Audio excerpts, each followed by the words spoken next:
I welcome representatives from the Communication Workers Union Australia National Office. Information on parliamentary privilege and the protection of witnesses and evidence has been provided to you. The committee has your submission. I now invite you to make a short opening statement of no more than 3 minutes, and at the conclusion of your remarks I will invite members of the committee to put questions to you. For the Hansard record, will you please state your full name and the capacity in which you appear today? Thank you, Chair. My name is Martin O'Neill. I'm the Assistant National Secretary of the Communication Workers Union. And thank you, Senator. My name's Carol G and I'm the Senior Industrial Officer with the Communication Workers Union. would you like to make a brief statement, Mr O'Neill? Yes, thank you, Chair. We welcome the opportunity to address the inquiry. We just want to start by saying that apologies to Samuel Langhorne Clemens, but the death of the traditional mail service has been greatly exaggerated.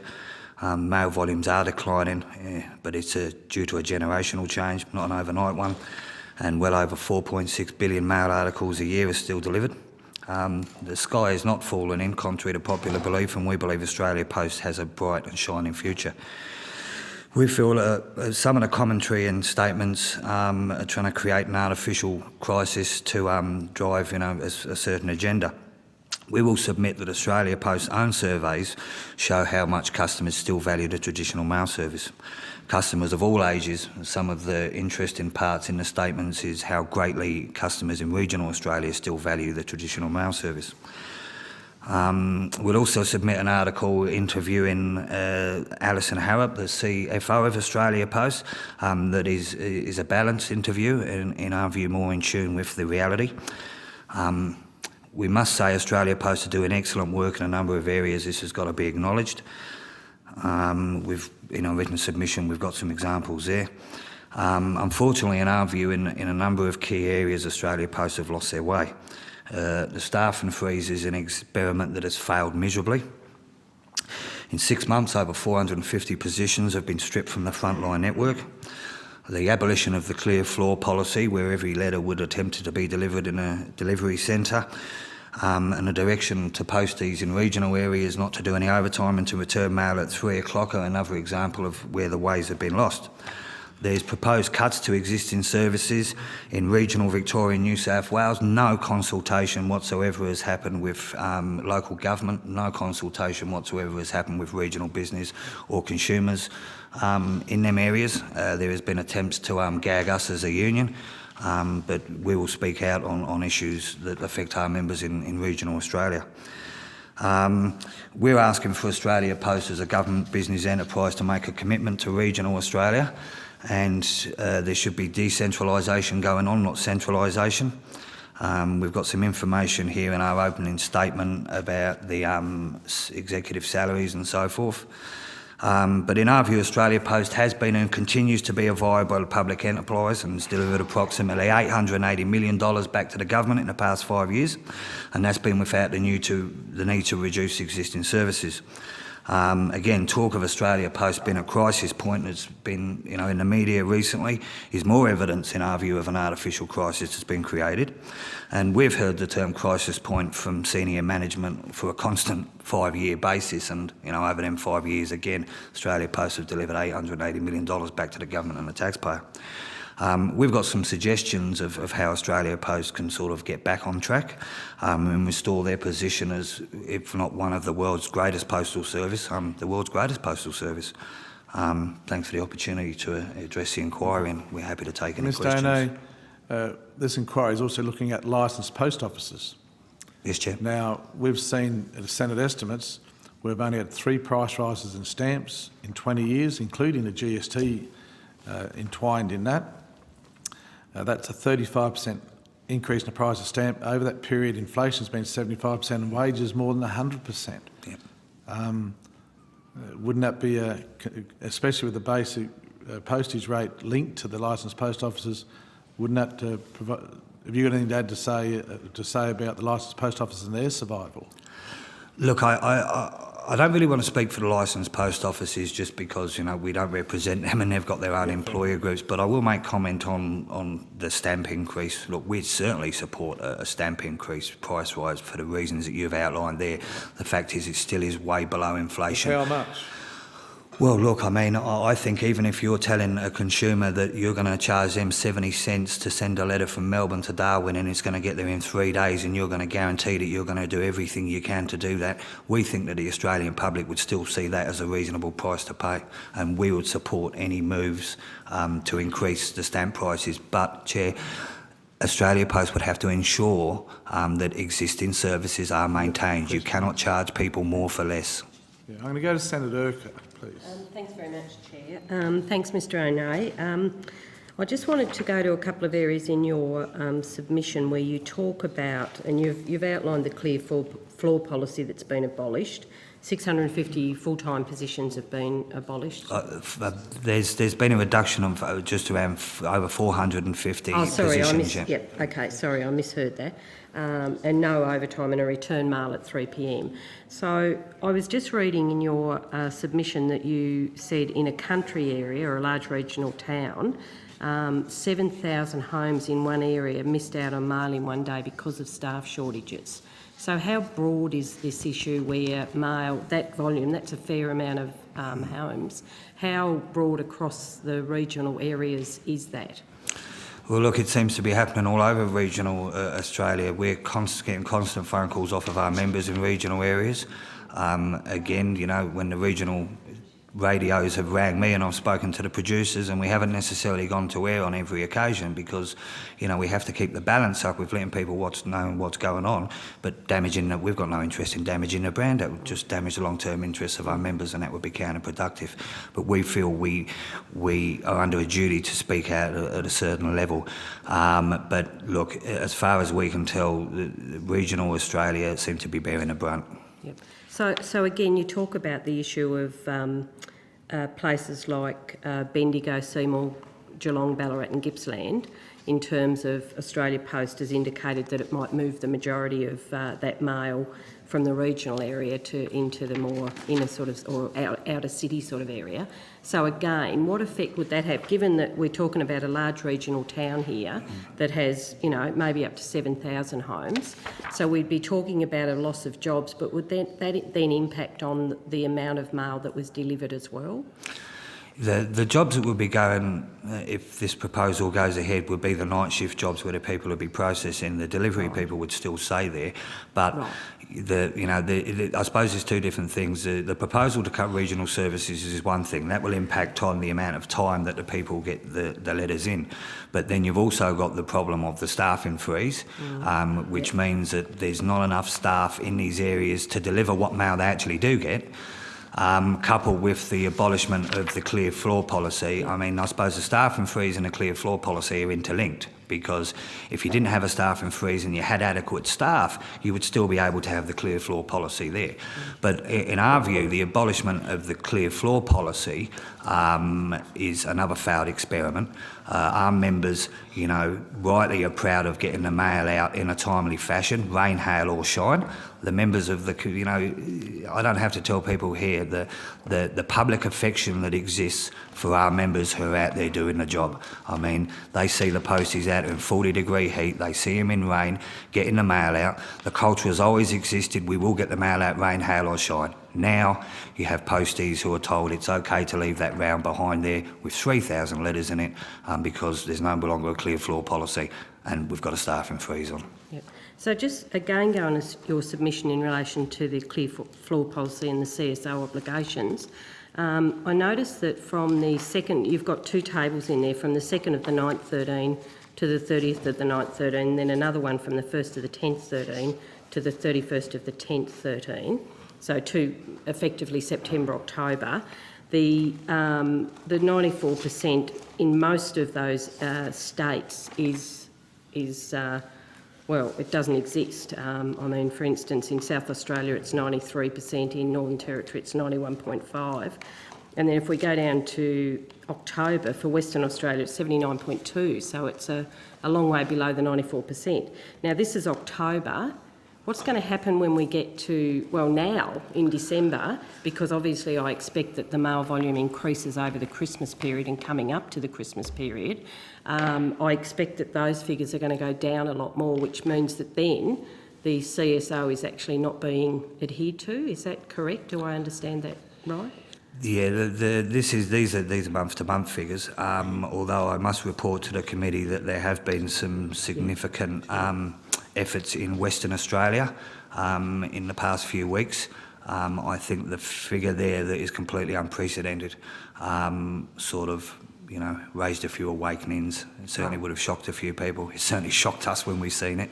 And we believe that if the right measures are put in place, that won't take much turning around. But there has to be a will from senior management and an acknowledgement that, you know, there has been errors made.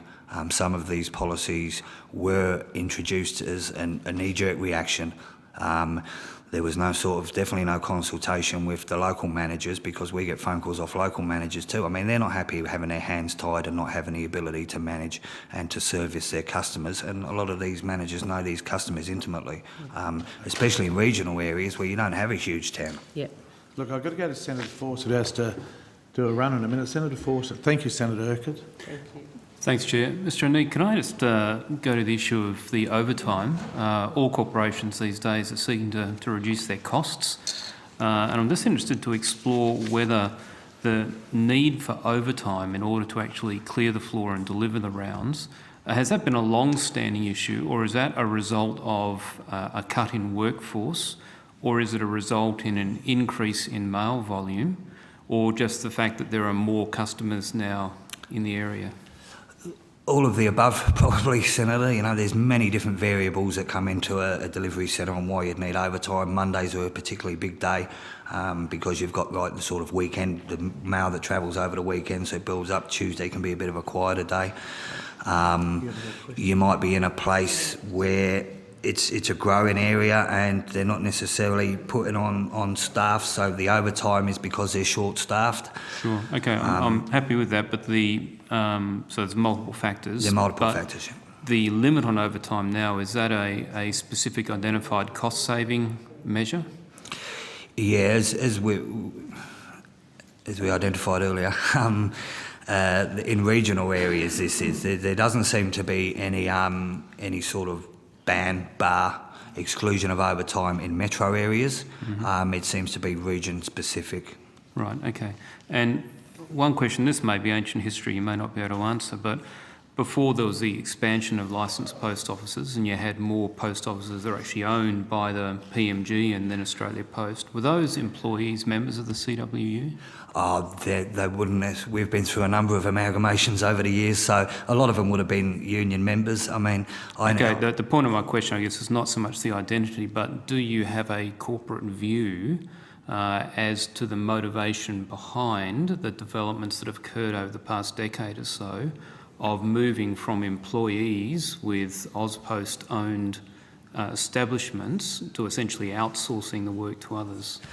Yes, Senator. Look, and I think it's probably been more previous that there was conversion over to the LPOs. I mean, it was a little bit before my time, and Carol might be able to answer it a little bit more fully. But with the corporate network itself of 700 to 800 offices, that footprint has mainly been preserved for about the past 10 years. I think there's a realisation that the 80% of LPOs and the 20% of corporate offices is about the right mix.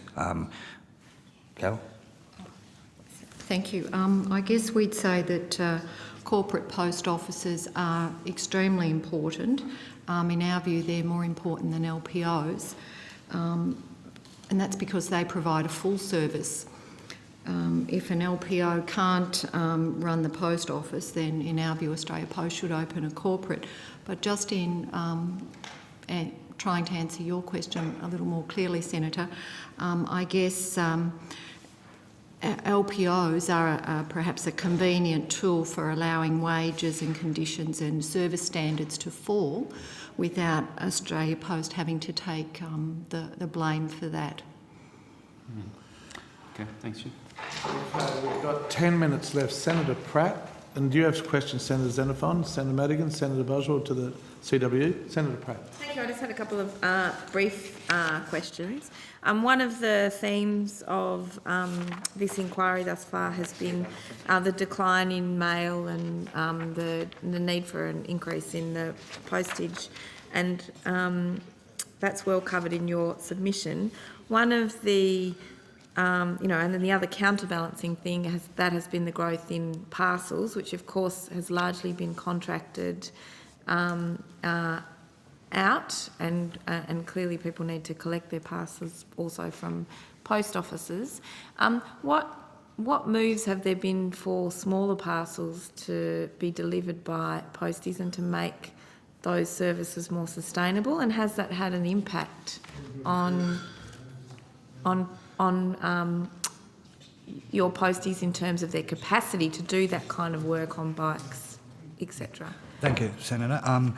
Yeah, there has been a move away from the contracting delivery of parcels under 2 kilos. There's a number of reasons for that. It improves Australia Post bottom line if a postie is delivering it, because obviously that round infrastructure is already there and the postie's already going past the house.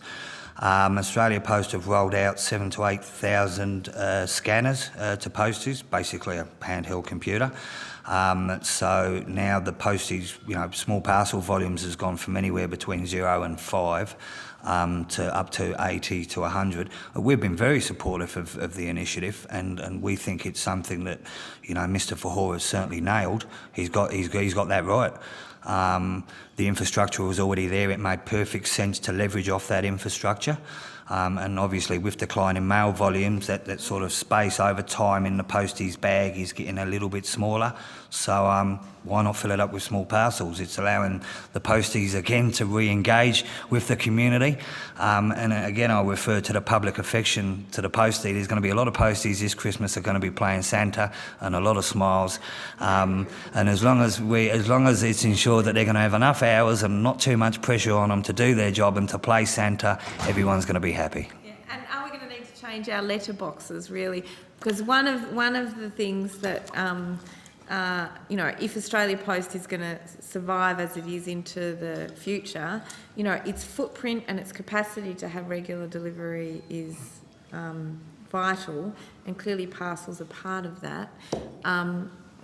So what does it look like for the household, in your view? I very much appreciate that question, Senator. We have been speaking to Post about this for a number of years and trying to encourage them to redefine the letterbox and make the letterbox of the 21st century. We don't think that all of the eggs should go into the parcel locker basket. We believe that there's, the initiative where Post could develop a technologically savvy box where people could, a postie could go past, actually drop a small packet into that box, have some sort of proof of delivery of a scanning of a barcode on the box and the parcel itself. For people who aren't home, would save so much heartache. It would save a lot of the heartache with the LPOs, yes, with the carding of parcels.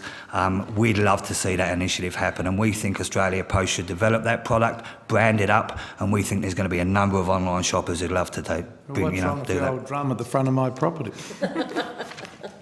A high-tech drum, Chair, maybe. Thank you. I appreciate it. Thank you. Have you finished, Senator Pratt? Further to And Senator, what Mr. O'Neill said, that may not be practical if you've got a group, 150 apartments in a building. I mean, how do you deal with it that way? I mean, I see what you're saying, that there are better ways of doing things, and I think Mr. Ford has shown leadership in relation to this. But indeed, how do you deal with that dilemma? I mean, I saw that there are some private operators, I think one of them led by Mark Boris, who's looking at using 7-Elevens or service stations to be an alternative delivery system for parcels. I mean, is that something that your members are alive to, or something that would actually take away jobs from your members? Look, we don't believe any of this will take away jobs. The pie is growing at a substantial, at a substantial rate. There's going to be money enough for everyone to be made out of this, and jobs for everyone, because online shopping is the way of the future. Right? People are going to be buying something as simple as a toothbrush in the future online, just by talking into their mobile phone.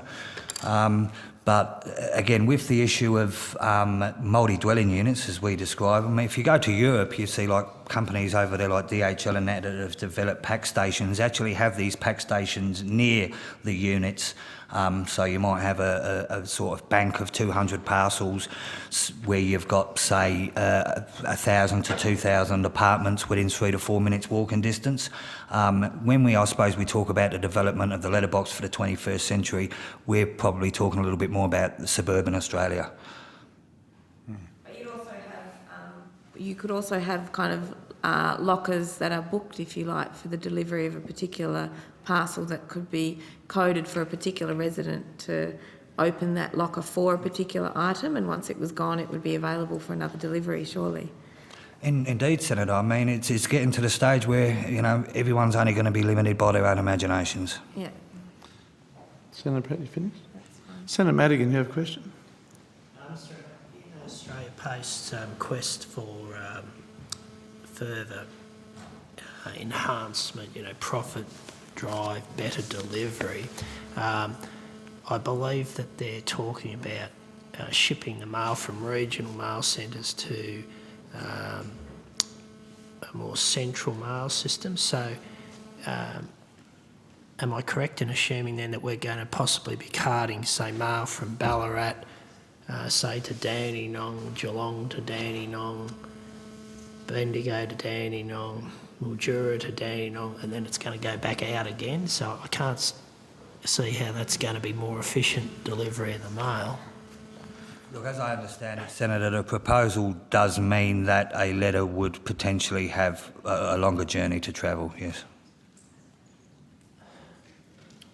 Any further questions? Senator Ruston. Can I just follow up on Senator Madigan's question? Is the reasoning behind the proposal to this centralisation, you know, bring it into a centre, out to a centre, on the back of that it's a cheaper and more efficient way to deliver mail? I mean, what do you know what the rationale behind the proposal is? Look, we can only assume that the rationale is cost saving. Yeah, so they're not going to. I mean, one can only imagine that they'd do it for that reason. So, one of the questions that I asked earlier to the licence, the POAL, was whether they'd done any research with their customers as to whether there was an expectation from either the person who was posting the letter or the person who was receiving the letter as to the speed with which they received it. I mean, notwithstanding express post and, you know, people who actually purposely go and ask it. Have you done amongst your members, do they have any, or do you have any information as to whether there's any expectation? And if not, would you like to see that happen? Look, I think before, and I appreciate the question, Senator. I mean, personally, I think that with the proposed cutbacks to regional Australia, that the cart to a certain extent has been put before the horse. We have the surveys here that indicate how much people still value the traditional mail service. And we'd, I suppose, prefer to see an engagement with regional Australia by Australia Post to get the feelings of regional Australia on do they still want these services provided, and would they still be prepared to, you know, if they to retain these services, would they be prepared to pay 70 cents for a stamp? I think that that's a debate that has to happen, but it has to happen. You know, I don't think any changes should be made without, you know, full-on engagement and consultation with regional Australia. And again, we think that should happen. From my conversations with the different, you know, entities in regional Australia that I've spoken to, I think that they would say that, look, if them services are going to be maintained, we will pay the 70 cents for the stamp. I think people acknowledge out there that this, you know, it's one of the best bargains you can get in Australia. And as you indicated, Chair, you know, I mean, compared to inflation, what other product in this country that anyone can name now off the top of their head has not risen in price? The stamp has got to be the greatest bargain. Or the coloured TV. Yeah. Colour TV. Now, you just saw about these cutbacks to regional Australia. I've been lucky. Proposed cutbacks, Chair. Yeah, I've been fortunate to live in rural Australia all my life, and I'm very happy with the 3-day service to my farm. What are these cutbacks? Be more specific, because I'm very interested to hear these cutbacks to rural Australia. Well, look, the proposals are basically that that mail would be centralised into facilities that are sort of further away from the town. So, for instance, instead of a letter going straight away west, it will go east for a distance and then But come they've been back doing again that for ages. If I post a letter in Inverell, it goes to Tamworth that night to be sorted and comes back to Inverell. If I post it to someone in Inverell, it does a 2-hour run that night to Tamworth where it's sorted and back next morning. They've been doing that for a long time. Yeah, and I'm sort of I'm hesitant to really talk about any specifics for other reasons. But I mean, look, these proposals would mean that there are changes to the current delivery times for consumers in regional New South Wales and Victoria. Any further questions, Senators? Okay, well, Mr O'Neill, Ms G, thank you for your presence here today. Sorry, Ms G, we didn't have much to say to you. My focus was really on the post offices, so if there are no questions about that, then... Yes, and have a great Christmas, and thank you for what you do, especially at Christmas time, getting those cards and well wishes out there. Okay. We'll now call officers of Australia Post.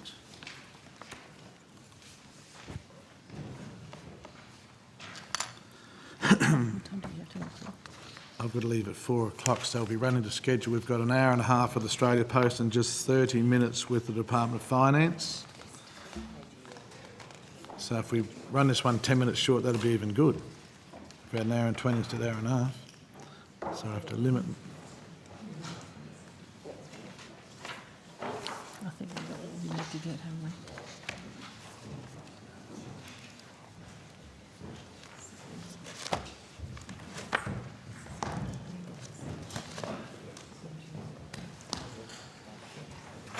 I welcome officers from Australia Post. Information on parliamentary privilege and the protection of witnesses and evidence has been provided to you.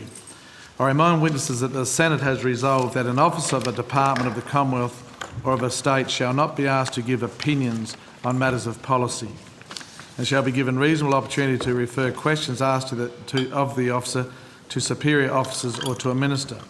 This resolution prohibits only questions asking for opinions on matters of policy and does not preclude questions asked for explanations of policies or factual questions about when and how policies were adopted. The committee has your submission, Mr Fahor. I now invite you to make a short opening statement for a few minutes. At the conclusion of your remarks, I will invite members of the committee to put questions to you. For the Hansard record, will you each please state your full names and capacity in which you appear today? Chairman, thank you very much. Ahmed Fahur, Chief Executive Officer and Managing Director of Australia Post. In light of the fact that I was given a wonderful opportunity this morning in camera, I will not make a lengthy opening statement. I just would like to make one comment, if you don't mind, to proceed to Q&As as you requested us to do. I do want to say in this public forum that Australia Post welcomes this opportunity to appear by this inquiry to talk about our important future role in the community, and I thank the Senators for giving us this opportunity to do so. We and the licensed post officers play a vital community role, which I know you all believe in. I do not accept the previous witness's statement that licensed post officers are not important. They are vitally important for the success of Australia Post and to keep our community with the services they deserve. We are committed to a strong and sustainable future and working cooperatively and effectively with all our partners, our valuable workforce, our very important LPO network, and we wanted to continue to serve the community, especially in regional rural Australia. I'll finish off by reminding everybody that the Act of Australia Post requires us to deliver this vital community service, but to also achieve a commercial rate of return. We are expected to deliver a profit. We welcome your questions, Chair. Mr Ford, I just have a couple of questions before I go to Senator Boswell. Our previous witnesses talked about the abolishing of the clean floor plan. Would you like to expand on that? There have been some comments and statements that have First of been... all, what was the clean floor plan? What they're talking about is that when the mail comes in, we deliver the mail. Yep. In other words, we don't leave mail behind. And I can assure you, Chair and the Senate, we have an objective of delivering the mail as fast and as efficiently we can within the obligations of the community service obligation that we have, within our own service standards, but also to do it in an economically viable way. Mm-hmm. Do you have the previous witness saying that, especially Western Australia, overtime is not allowed, mail is, you know, for example, a postie might have to do 100 deliveries for a day and only gets 80 done in a time and 20 come back. Is that a common occurrence to your knowledge, Mr Fahura, in Australia Post? I think, Chair, if you look at our public documents that we're required to file, year after year, we've met the community service obligation. Now, the community service obligation does not say that we need to deliver 100% of the mail. It is true, we don't have to deliver 100% on time, whatever the standard is. It says to 94% because what it allows for is circumstances in which things happen. Like readdresses, etc. Well, not just readdresses, but even more things. We have storms and we have hurricanes and we have situations that make it difficult. Roads get flooded. We're not going to put our employees or our contractors into safety's harm. Yeah. There are other factors as well, which is it sometimes is not economical to go to every single house in the country. The Act and the regulations are very clear. It says 98% of homes. So therefore, where we don't do it, we make it available through these many licensed post offices. And we think they provide a terrific service. Okay. Senator Urquhart, you want something to add to that? I just have a quick one to follow up on the particular point.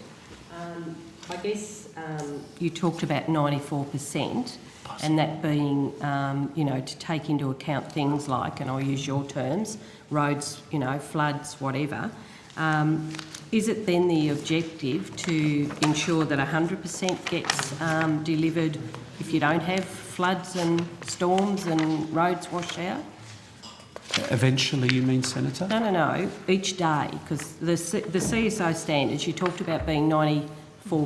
Correct. That was the requirement. Correct. And that's there, and I'm just sort of understanding what you said, is that was there to cover off on things like storms and floods and roads and things that might get in the way. Operational issues, like people get sick and they don't come to work. Okay, yep, so those sorts of things. So if those things, so if you don't have a storm or a flood or everyone's on board, is it then that, would you then have 100% delivery? It is quite probable that if you hold everything else constant, our model assumes that we will deliver all the mail. Right, so how often is that occurring, that you're delivering all the mail? Is that, like, is it more often that you are not delivering the mail, or more often that you are delivering 100% of the mail? We eventually deliver all the mail. The question is... Yeah, I know that, but each day, I'm talking about the breakdown of day. Yeah, by the thing, if you go back to our annual report, if I could just tell you the number, our annual report shows what that statistic is and what we've delivered.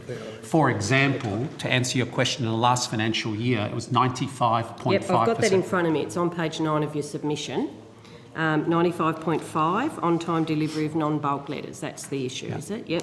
So what I would ask for, because that's a thing, could you break that down, and you'll probably have to take this on notice, break that down into rural and regional areas in terms of the percentage? Senator, I'm happy to take that on notice. Thank you. Okay. Thank you. We're going to go to Senator Boswell. Do you have questions? I do. I have. Look, we heard today that on merchandising, the markups are 18%. That's at the higher end of the range. Someone who's been in sales all their life before I came into politics, that is an incredible low margin to run a retail store at. It's just impossible to run a retail store at 18%. Have you given any thought for you to take a lesser margin and for the LPOs to take a bigger margin, or? Do you concede that that an 18% markup is in the retail area is not sufficient to cover costs? Senator Boswell, I'd just like to make two comments about that. The first one is that my understanding of retail is similar to yours in a sense of retail buy things at a certain price and they need a certain margin to cover their items. I'd just like to correct 2 points. One is all retail licensees, every single one, is encouraged, supported, allowed to have an in-conjunction business. The only thing we don't want them to do Hang on, you're saying every LPO is allowed to have other businesses in it? Is that what you're saying? That's what I'm saying. We had witnesses today saying they must be wholly and solely post offices. We had a witness, Yes. and I can see now, saying that they are not allowed to sell anything but what Australia Post and their obligation to Australia Post. Is that correct? Christine Corbett, the Executive General Manager of Retail. I think you may be referring to a number of years ago, the issue centres around probably something that happened in the 90s and 2000s, which was the issue of a floor plan for a standalone office. And we were actually very strict. And that was really around making sure that the Australia Post image and brand and what could be sold. But now, in the last few years, in recognising that there has been a decline in letters, we have 56% of our LPOs that operate in conjunction with a host business. So there'll be a chemist with an LPO, but all post offices are able to sell other lines outside the mandatory lines that are listed in the guidelines. So you're telling me you don't have any LPOs today that must be wholly and solely distributors of Australia Post merchandise, letters, mail, etc.? No, we have categories called a standalone and an in-conjunction post office. Okay, standalone. But even in a standalone post office, those licensees, as was mentioned by one of the witnesses earlier on, those licensees are able to actually offer a range of either greeting cards or gift lines or other products that they actually source from other suppliers. All our standalone licensees are able to do that. And Chair, can I just be really clear about this point? We encourage every licensee for non-postal items to do as they wish and can to generate new business. We encourage them. Yeah, back to you, Senator Boswell. Well, that's interesting, but it wasn't what I asked. What I asked was the merchandise that you supply that goes into an LPO has a markup of, in the upper band, of 18%. What I'm asking you, do you concede that 18% markup is not commercially viable for your merchandise? Senator, I have examples. This is not true about the 18%. So let me be very clear. Let me just quote some for you just to help you. We have a range of merchandise that we offer our LPOs. For example, my Blue Nose Friends toy, 43% margin. Cups, 46% margins. Christmas assorted gifts, 37% margin. Christmas mugs, 46% margin. 3D greeting cards, I don't even know we sold those, 46% margin. And the list just goes on. Pop-up cards, 43% margin. And these are quite comparable. Oh, here we go, here's some other good ones. Mr. Fuller, could I just stop you for a minute, please, to clarify something? When you talk margins, it can be complicated. If I retailed something for $1 and I had 46% margin, are you saying 46 cents in that dollar is profit, or does it mean I buy it for $1 and I add 46 cents on top of it? There is a difference. The first way you said it. First one, so the total retail price is 46% of that total price is profit to the distributor. Yes, Okay, Chair. I just want to clarify that for people's... And if it helps, Chair, I can table this document. We have... margin on products that LPOs are obliged to carry because they're part of the items that they're required. So our postal items, you mean the letters where we lose $600 million over 5 years and we make no money on it? No, I mean, post packs and the like. Okay, back to you. You'd like to table that document? If you don't I just mind. want to clarify, because people in business do talk different on the percentage, as the example I just gave you. Can I Go ahead, Senator Boswell. Can a customer or can a member of the public purchase the product online from the Australian Post cheaper than you can sell it to for the shops? Do you have specials, online specials, that anyone can buy and at the same margin or less than you sell it for?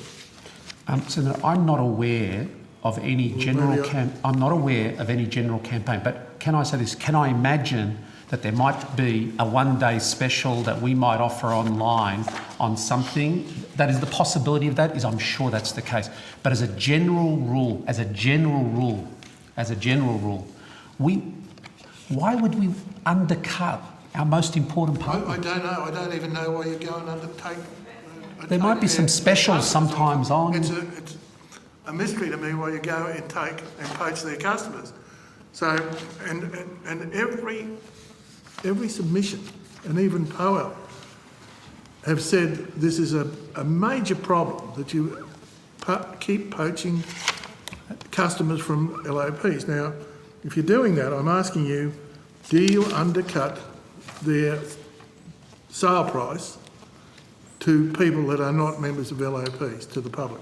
Generally speaking, I can assure you that we do not go about the practice of going online to undercut LP. To answer your other question regarding poaching their customers, I would like, Chair, to submit another document. In a previous witness, a piece of paper was flagged around up in the air that discussed our lead legends form, which was supposed to be proof that we are deliberately poaching customers from LPO. I'd just like to do this, Chair, if you don't mind. Can you describe the document, Mr. Fahor? This document was waived by one of your witnesses in an earlier statement called League Legend Form, which proved that we were targeting LPOs to take business away from them.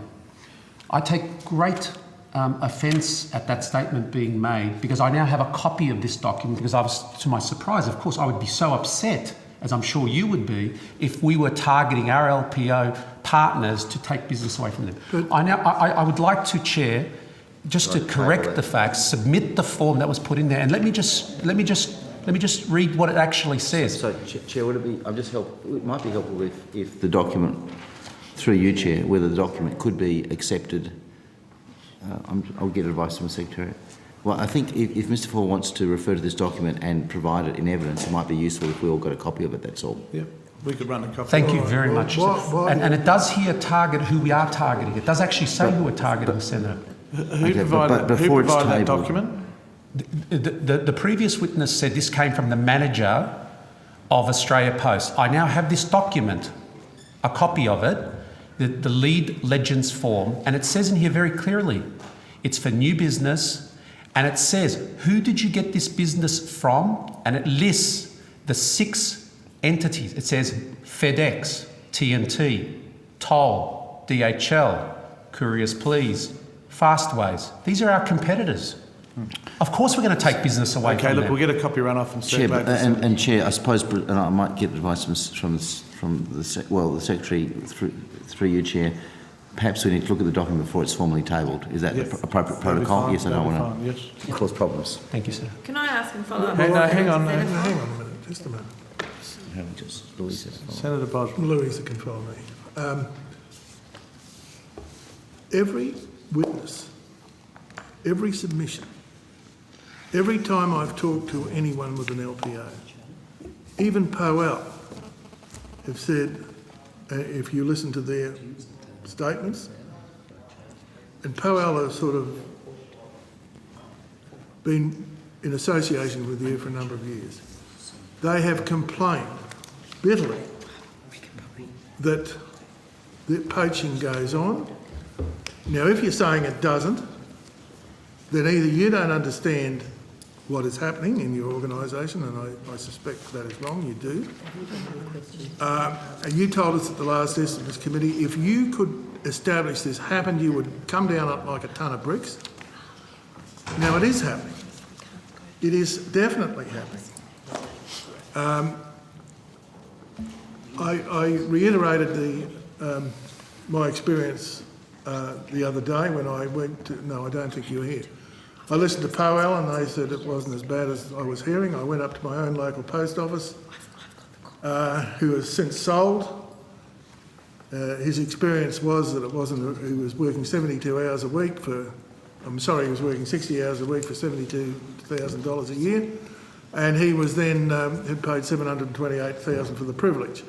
He told me that he had lost customers through what is commonly termed poaching. So either every witness is misrepresenting this in the Senate, or you are not understanding what is happening. I can give you verse and what has happened, and I'm not prepared to do that while we're not in camera, but I will write to you and give you a list of these things. Maybe through the committee. Well, I will.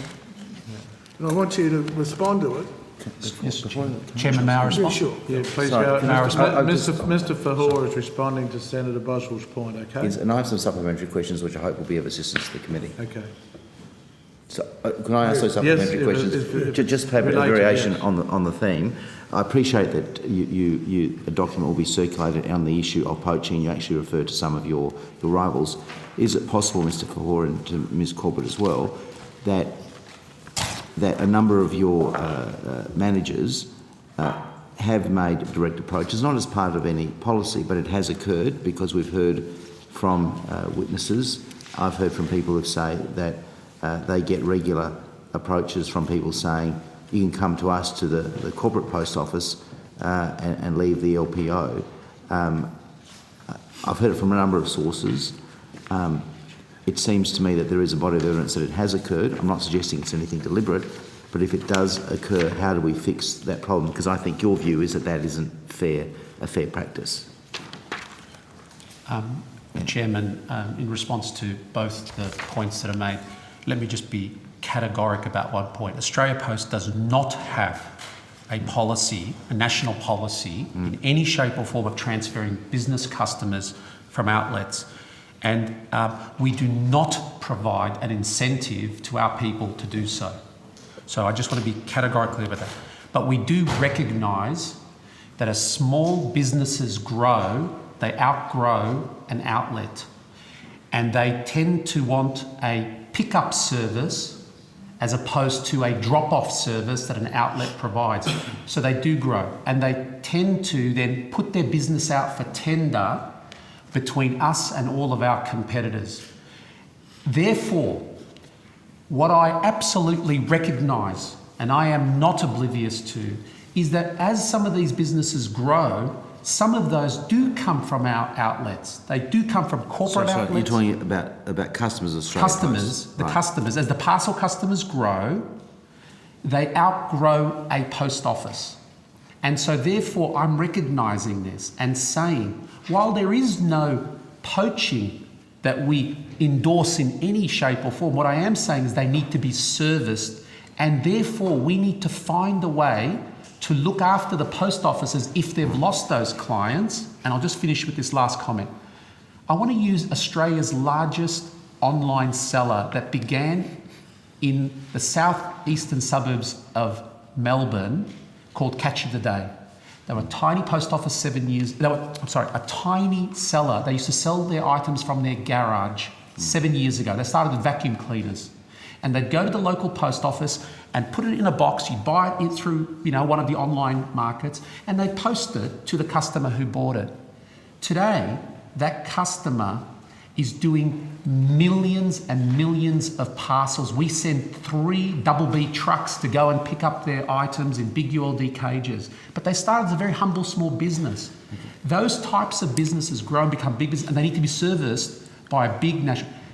all that means is that they did start in a post office, and we need to find a way to work with the post offices. I just wanted to put one thing, Senator Xenophon, could I just put this to you? A person went into a small country post office and ordered 300 padded bags, which had a total cost of $360. After the corporate discount of $222.25 and GST of $12.51, the customer pays just $137.74.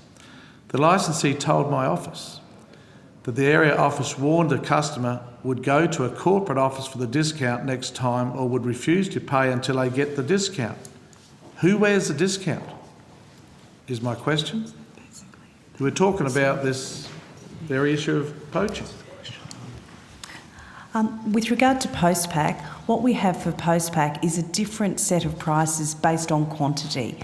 In all cases, so a customer can come in and they can buy a single item, 10, 50, 100, 1,000. They wanted 300. Yep. The So they total will cost was actually get a $360. price for that. But our licensees, however many our licensees order, so if our licensees order 300, they'll actually get that same price that a customer would for 300, less the LPO discount. If a licensee orders 500, the licensee will get the 500 discount price, less the licensee discount. So our licensees, like our customers, have a tiered pricing arrangements based on quantity, but in all cases for post-pack, the licensee will have their discount taken off, whatever is the relevant bulk price. So you're saying the LPO does not suffer the discount, of course, it comes off the price of their stock No, when they because want to they've sell. got that discounted price and then they get a discount again. Okay. Yeah. Sorry, Senator Xenophon, we're just on that issue.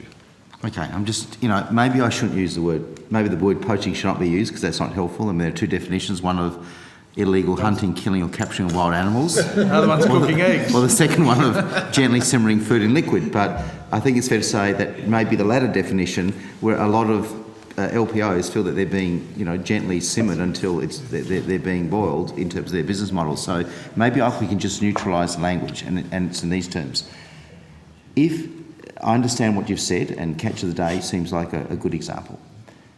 I think the complaint that I've had from LPOs, and Senator Boswell and others have had, and as outlined by Senator Williams, is that if there is a situation where people are approached, where a business is approached by the CPO or saying, we can do this for you because you've grown so much, and I'm not suggesting any sinister motives, I'm just being completely neutral. Wouldn't it be, but the LPOs are saying to me, look, we can still give the service, and in fact some people say, we're very happy with the service of our LPO because the relationship we have with the LPO, rather than going to a CPO, should there not be some protocols in place to say to the LPO, to let them know what is happening, saying, look, we think that this customer needs, their needs could be better met through a CPO, what do you think, or can there be some consultation? So I'm trying to use completely neutral language because we've had some, I think, good operators, good LPOs who people get knock on the door saying, we get approached every year or on a regular basis, but we want to stick with you because we like you, we like the service we get. So how do we deal? I'm trying to neutralise the language here. Okay. Senator Xenophon, I think your suggestions make eminent sense. There needs to be a process that takes into consideration what is a growing area in the handling and the transfer of business. And if the customer wishes to stay using the local post office, wonderful, because we need to do what the customer wants. But do you think there ought to be some communication between the CPO? This has been a source of contention amongst a number I think there's always LPOs. ways for improvements. And I think your suggestion is a good suggestion. Okay, but you acknowledge that there has been a problem. Even let's just get away from terminology, but this has been a real bugbear for a number of LPOs, and it was reflected in the POAL submission as well. What is very clear is that given the level of angst that some people have, we've failed in communicating. And so I acknowledge that. Yeah, could look in a constructive sense. I just want to put this on the record, Chair, that in the last couple of weeks there has been a lot of dialogue between Australia Post and licensed post office holders. I think there's been dialogue with POAL, there's been dialogue with the LPO group, and I think that's unambiguously a good thing, and I congratulate Australia Post and the leadership team led by you, Mr. Faure, because we've got to this stage because of the distress of a number of LPOs, and I think the way that you've dealt with it has been admirable. We just want to get results, and I think we're all on the same page. So I want that to be on the public record. Can you, on notice, I'm not asking you a response now on the run, can you provide a suggested approach to this, to the committee in due course as to how this can be dealt with, this issue of businesses being approached by CPOs? In other words, can you consider it and get back to the committee on that? Senator, it would be with pleasure, and as you may remember in our in-camera session, You shouldn't refer to put that, actually. Yeah, we referred to... I think there's a protocol about not referring to in-camera matters. Sorry.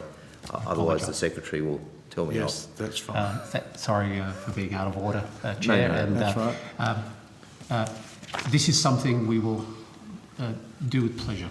Okay, because it's a real issue. Can I just ask a couple of other questions, Yeah, go Chair? for If it. you're, I think, I know No, Senator I'm Pratt going was- to go to Senator Wish-Wilson after you because he has the early departure. Look, I'm happy to wait, Chair. I'm happy to wait. Senator Wish-Wilson, I'll you have won't be 20 long? minutes, Chair. Yeah. No, can I just ask, in terms of the issues that we're dealing with today and some of the very serious things we've discussed about the future of LPOs and past problems, have you prepared a briefing on this issue for Minister Turnbull? We have, Senator, fully informed our ministers, our shareholder ministers, as to the position Australia Post is in, and our corporate plan, which was endorsed by the previous government.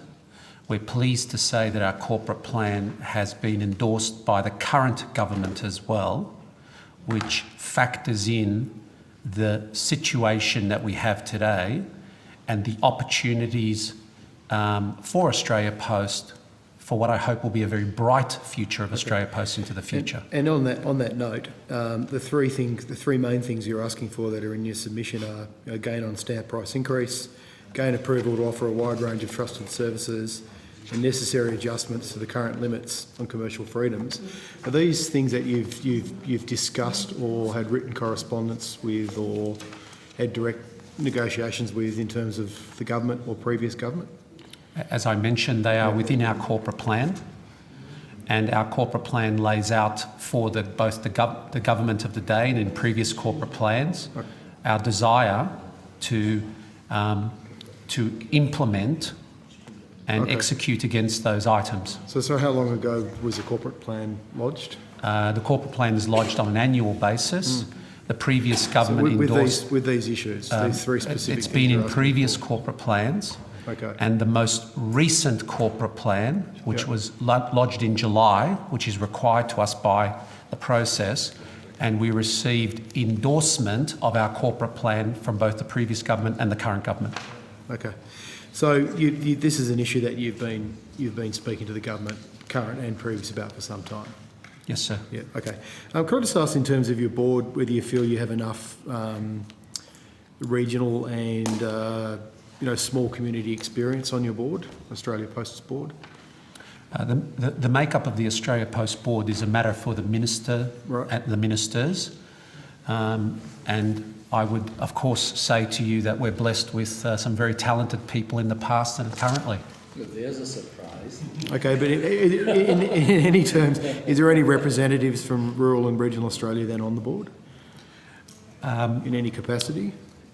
Again, I would ask, Senator, that's a matter for the minister to decide and to Of course, make but comment. is there any at the moment? But like that? what I can say to you is that outside of the statutory board that we have, we also have what's known as an advisory board, a stakeholder board, and we have a stakeholder council, to get the right term. Please excuse me, I used the wrong term before.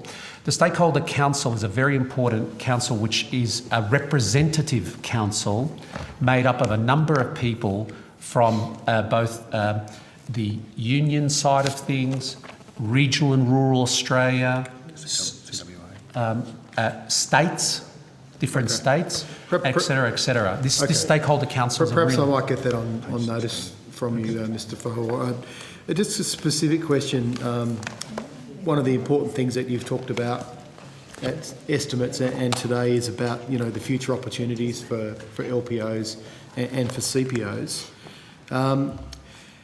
I've received a number of letters from Tasmanian LPOs who want the EPOS system, who say they can't access it.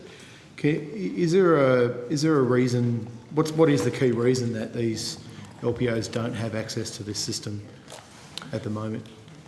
Senator, I'll get Ms Corbett to answer the specific question, but I do want to mention to you that we would like nothing more than to automate the remaining number of post offices that don't have the system.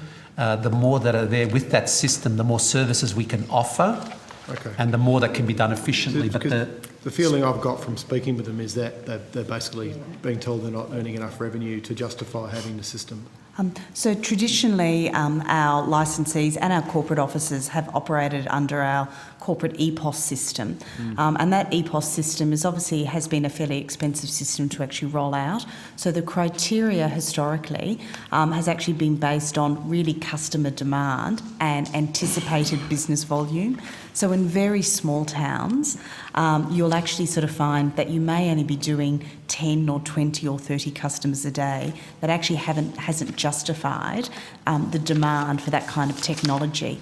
In saying that though, we have actually over the last 6 to 12 months been looking at a trial of a new system that really will allow us, and the trial is underway at the moment, and the trial is called FlexiPOS, and what that will look at allowing us to do in a more cost-efficient manner, look at rolling out technology to some of those outlets that haven't had access to it before. And would that technology include the Australia Post digital mailbox?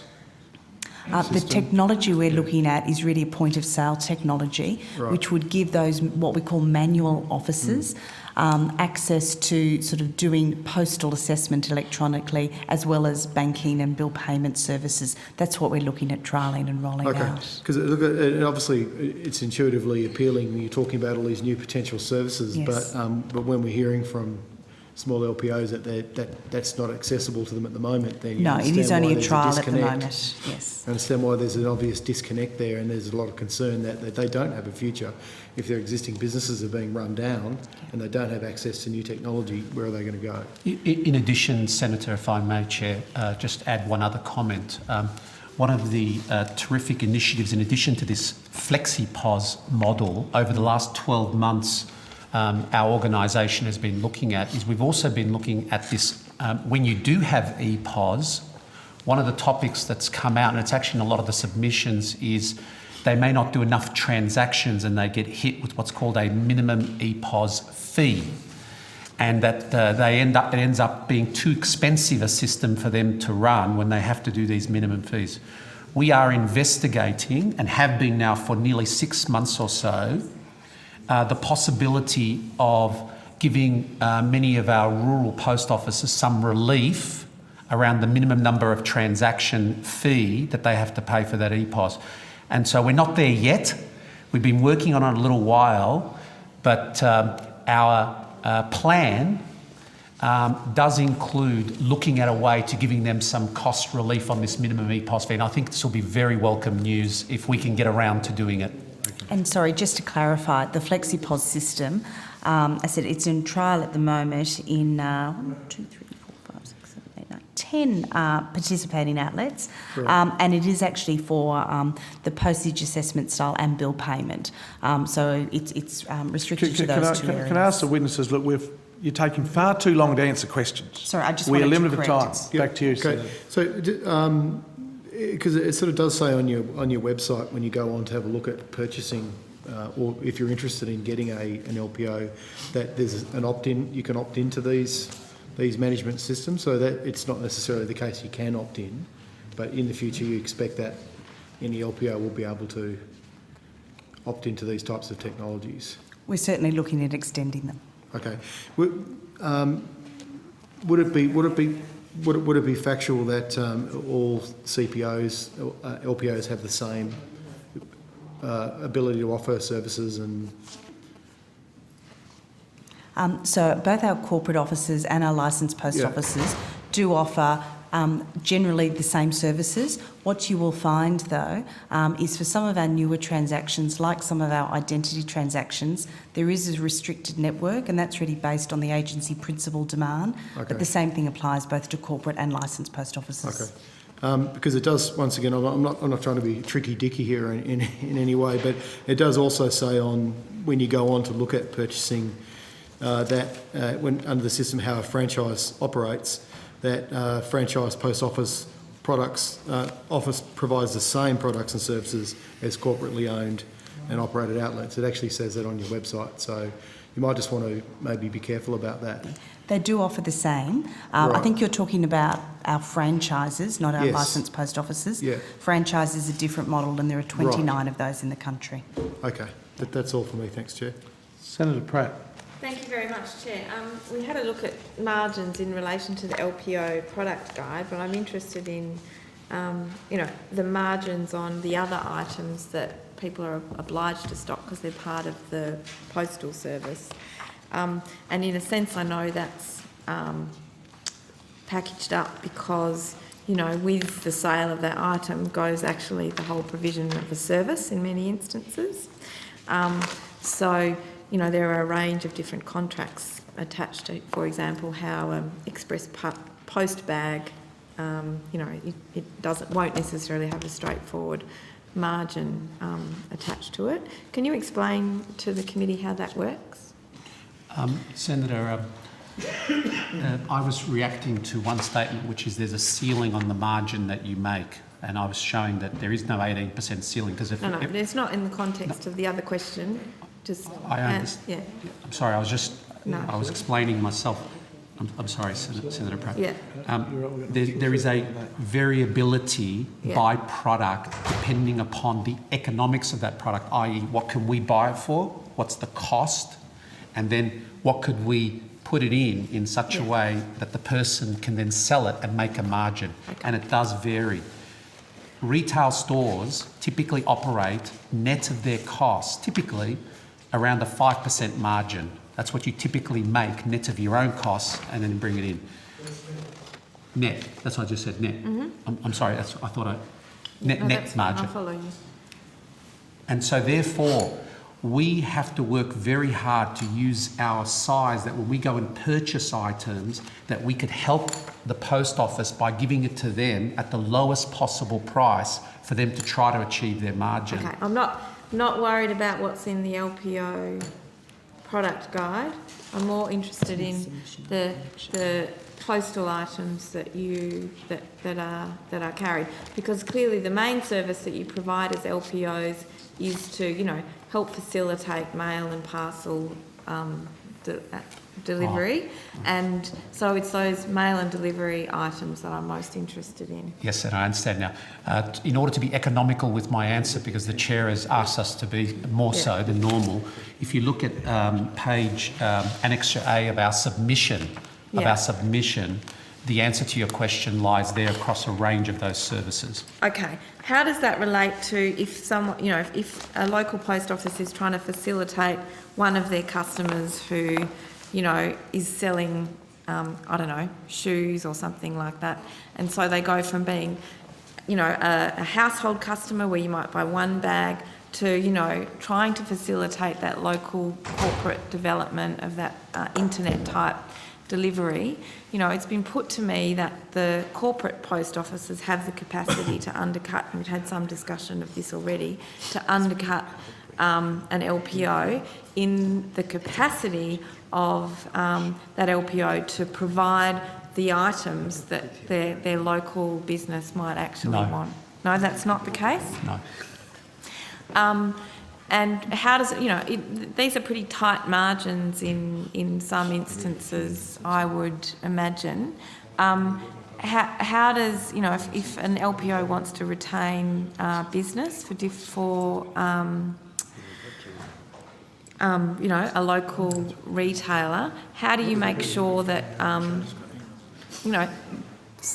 LPOs might be cutting their margins right down and making their own business choices to do that in order to attract those customers? Would that be correct? Yes, I mean, the reality is that our licensees, who we value so highly, are under huge pressure from Toll and the Newsagents Association. Toll and Newsagents have got together and are developing a whole range of, in the private sector, because these are all private sector activities, competition. And I read, interestingly, Mr. Murdoch's, I think his nephew or so forth, to set up a new business in newsagents as well. And they're all targeting these licensees.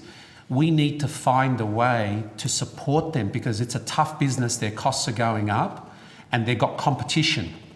And therefore, one of the things that we have encouraged them is to diversify their revenue streams into other products. Yeah, I'll be... Get a point of clarification or something to do directly with this. Yeah, please do. Do you happen to know what Toll are offering newsagents to become a point of delivery, like to take parcels? I'm not aware of those confidential transactions that occur, but what I am aware of is that the service is then charged to the consumer. They charge the customer. There is an alternative service out there which charges the customer approximately $3. We don't charge our customers at all. We make it a free service, and therefore we incur a cost, and we have to try to keep that cost as low as practically possible because we don't charge the customer. Yeah, okay. So that's the difference. So your LPOs have incurred that cost as well for being a point of delivery and receival. They get revenue for it, which we pay. But Australia Post customers don't pay. Yeah. We pay. How often do you think LPOs are having to do things below cost? I mean, clearly there's a whole range of activities that might be happening below cost, given, that they're being subsidised by other parts of the business. So, but for the sale of postal items, how often might an LPO need to sell things below cost to retain business? Are you aware of? For postal items, it should never happen because they don't for postal items, they don't have it. For the rest of their business, I don't know. Senator Urquhart, would you like a question? Thanks very much. Mrs Corbett, I just wanted to go back to something you said prior to, in the previous conversation with Senator Whish-Wilson. Talked about franchisees or franchises and LPOs. Yes. Is there a difference? Yes, there is. Okay, can you just explain that to me in not, short story? Short story. Franchise is a fixed term agreement, and it's a 10-year agreement. Right. Fundamentally. A licensed post office has an indefinite term. Right, okay, so not all franchises are, or not all LPOs are franchises? No, they're two completely different models. Okay, so I just want to go back to a question that I asked previously, not in this session but in another session. So if an LPO, if I go to the LPO agreement, there's a dispute procedure in there. Yes. Now it talks about and it names POAL as the association. Yes. But if POAL, if an LPO is not a member of POAL, then how do they then have and they're not a franchisee or franchise, how do they then take up a dispute with Australia Post if they have one? Certainly. Australia Post conforms to the Franchising Code of Conduct. Right. So if we have our own 5-stage process that's outlined in our submission, which includes arbitration by an independent arbitrator, but there is also the external... Sorry, and can I just ask you there? Yes. Do I understand that the LPO pays for that themselves if there's a cost, or is that... What's the process there? Let me find that out. Yep. But there is another process, and the external process is under the Franchising Code of Conduct, and that also includes independent mediation. Right. So just like all franchises, they have an independent internal process, but there's an external process, and that's available to all franchisees under the Franchising Code of Conduct. But even if they're not a franchise? Even if they're not a franchise, it's an industry term. Use that process. So licensees and the strict franchises. And with the mediation, as I understand, yes, there's a cost to that, which would be borne by the LPO. They brought that through. Yeah. It's a shared cost, but shared evenly between Australia Post and but there's still and a cost to the LPO. Yes. Okay. Chair, this is... Yeah, hang on a minute. You finished, Senator? Yeah, that's it for me. Okay. Thanks. Yeah. Senator Xenophon, to you. Mr. Fore, I just wanted to go on the whole issue of the leads because I was a bit confused about that. You provided... Has that been tabled, that lead legends form? It's been circulated. I move that it be tabled because I think it's quite... Yeah. Okay. Everyone happy with that? Yep. Yeah. Okay. I've been given another document from Australia Post about becoming a lead legend dated the 26th of November. I think it's just a staff update. Can I, and a lead legends form. Can I just ask you about that now, just so that we can clarify this once and for all? I wonder if I could provide through the Secretariat, provide Mr. Ford with a copy of the. I just want to make sure. I just want to see that we're on the same page or pages on this. The Lead Legends program. Oh, you've got a copy. Okay. The lead might be useful just to circulate to members so we can, to members of the committee. I'm not seeking to table it at this stage. I wasn't familiar with this, so bear with me, Mr. Ford, for my ignorance in relation to this. You provided one Lead Legends form that relates to parcels and about, you know, the sort of businesses you're trying to get business from your competitors in the parcel business, such as FedEx and others. And I understand that. That's, you know, from a commercial point of view, that's very laudable. I'm just trying to clarify this so there is no misunderstanding. With the Lead Legends letter dated the 26th of November, that looks like a, I'm not saying you'd be familiar with the actual letter or that you drafted it, but it's sort of a pretty standard letter encouraging people to get leads for their business. Is that right? Yep. And that basically it says how it works. If you identify a lead, you get a $10 Coles Group and Myer gift voucher, but if it actually leads to consigned to new business, bonus rewards between $20 to $500 worth of Coles Group and Myer gift cards will be awarded. That's, you know, you're getting new business and you reward the employee in respect to that. Senator, that's the key word. New business. Right. New to the group. I just, please, Mr. Ford, what I'm trying to do is just to establish this so that way it just diffuses the issue once and for all. So, on the next page of the Lead Legends form, it makes reference to the customer details and the sort of business involved. Again, standard document to do with the leads. It actually makes reference to an account number, if known. Presumably that would be their Australia Post account number. Is that right? Yes. Okay. Just so this is clarified, again, I'm trying to diffuse this issue. These leads, this bonus that is paid to employees in the form of a gift voucher from $20 to $500, that's never paid in circumstances where there's business coming from an LPO to a CPO, is there? Ms. Paul Corbett is shaking her head. No, that should not be the case. It's new business to Australia Post as a whole, and the account number is on the form, because what you may find is it may be a customer who may do, as an example on the form, they may do parcel business with us now, but we think there may be an opportunity for them to do international business with us, or to do a different line of business. So just for the record, because I think this is important to because there's been a lot of goodwill in the last couple of weeks, I want to sort of just continue on with that process, that these bonuses are not given, these gifts or bonuses are not given under any circumstances to people who take, an employee who gives a lead to take business away from an LPO to a CPO. Absolutely, that is not the intention of what this $20 to $50 gift cards is about. It is not about, it's about rewarding new business. No, I understand that, and I think Senator Boswell helpfully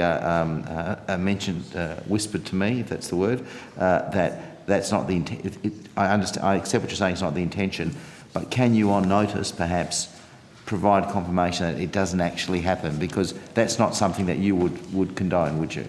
Absolutely. Absolutely not. Not condone. Yeah, not condone. Good. Sorry.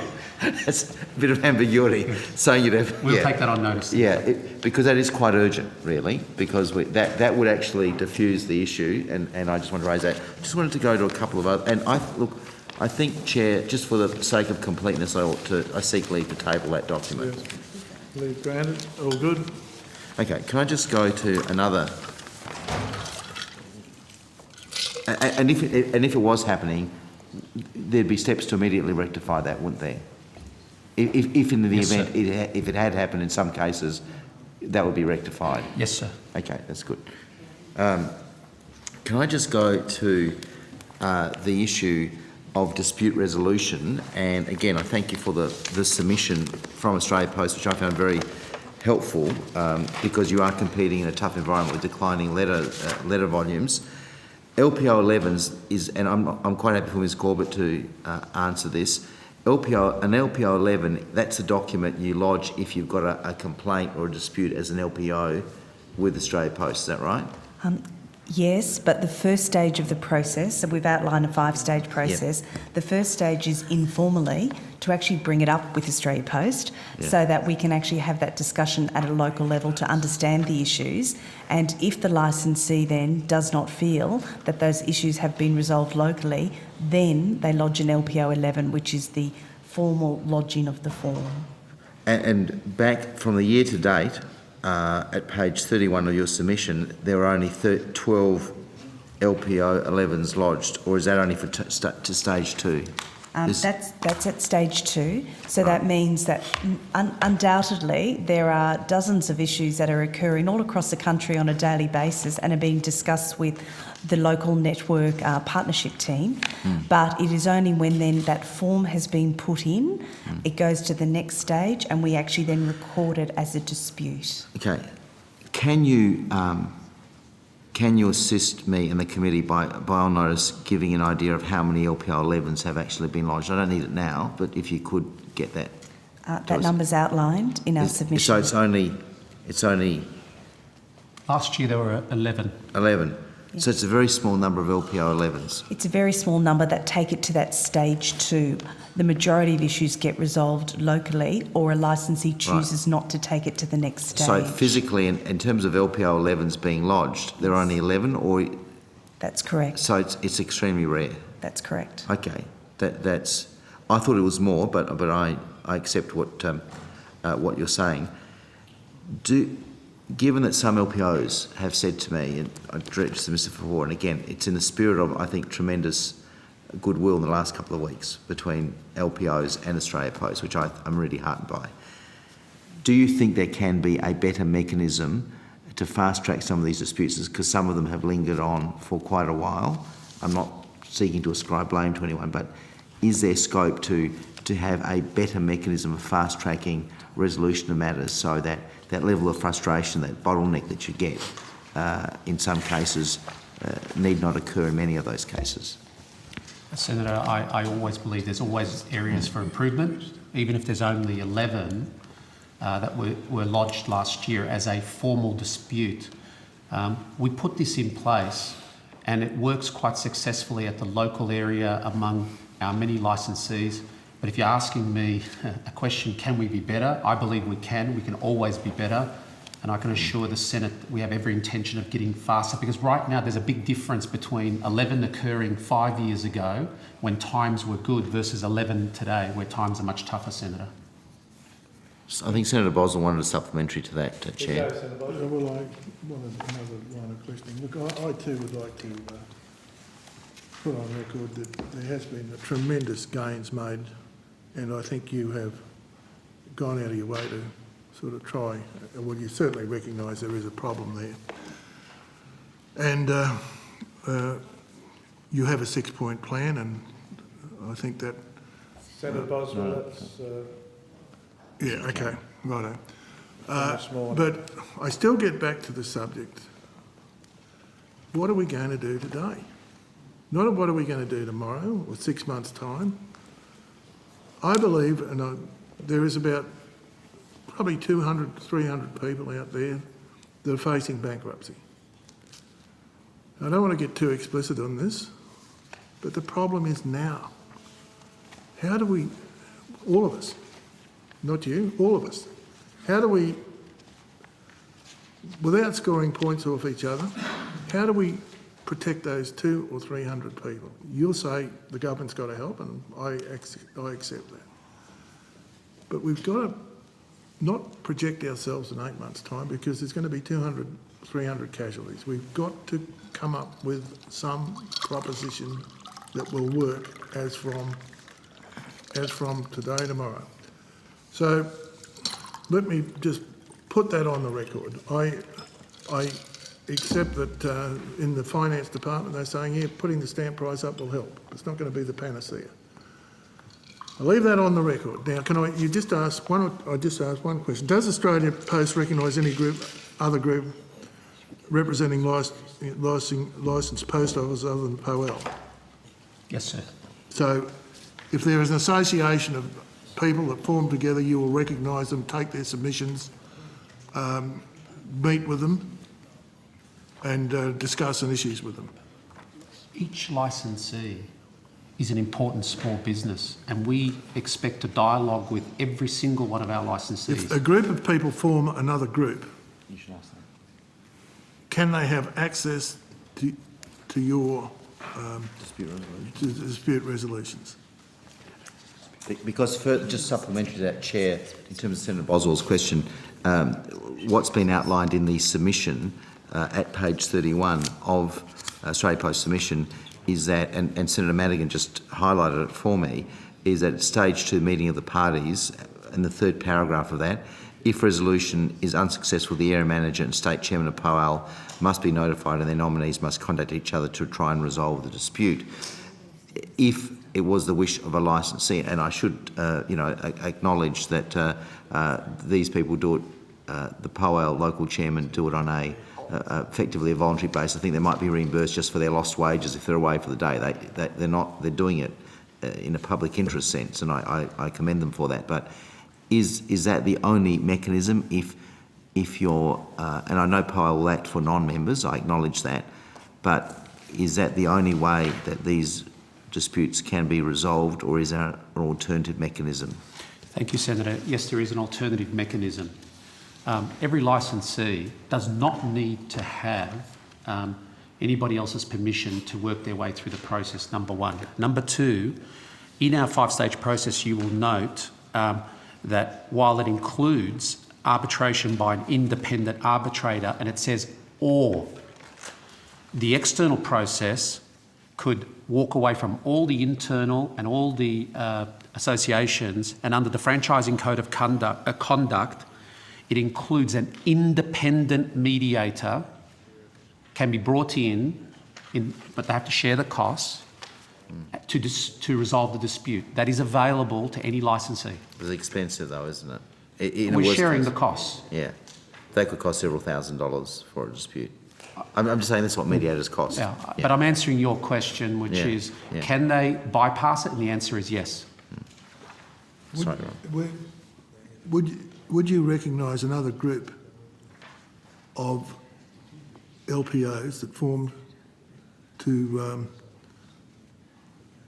bring forward their problems and their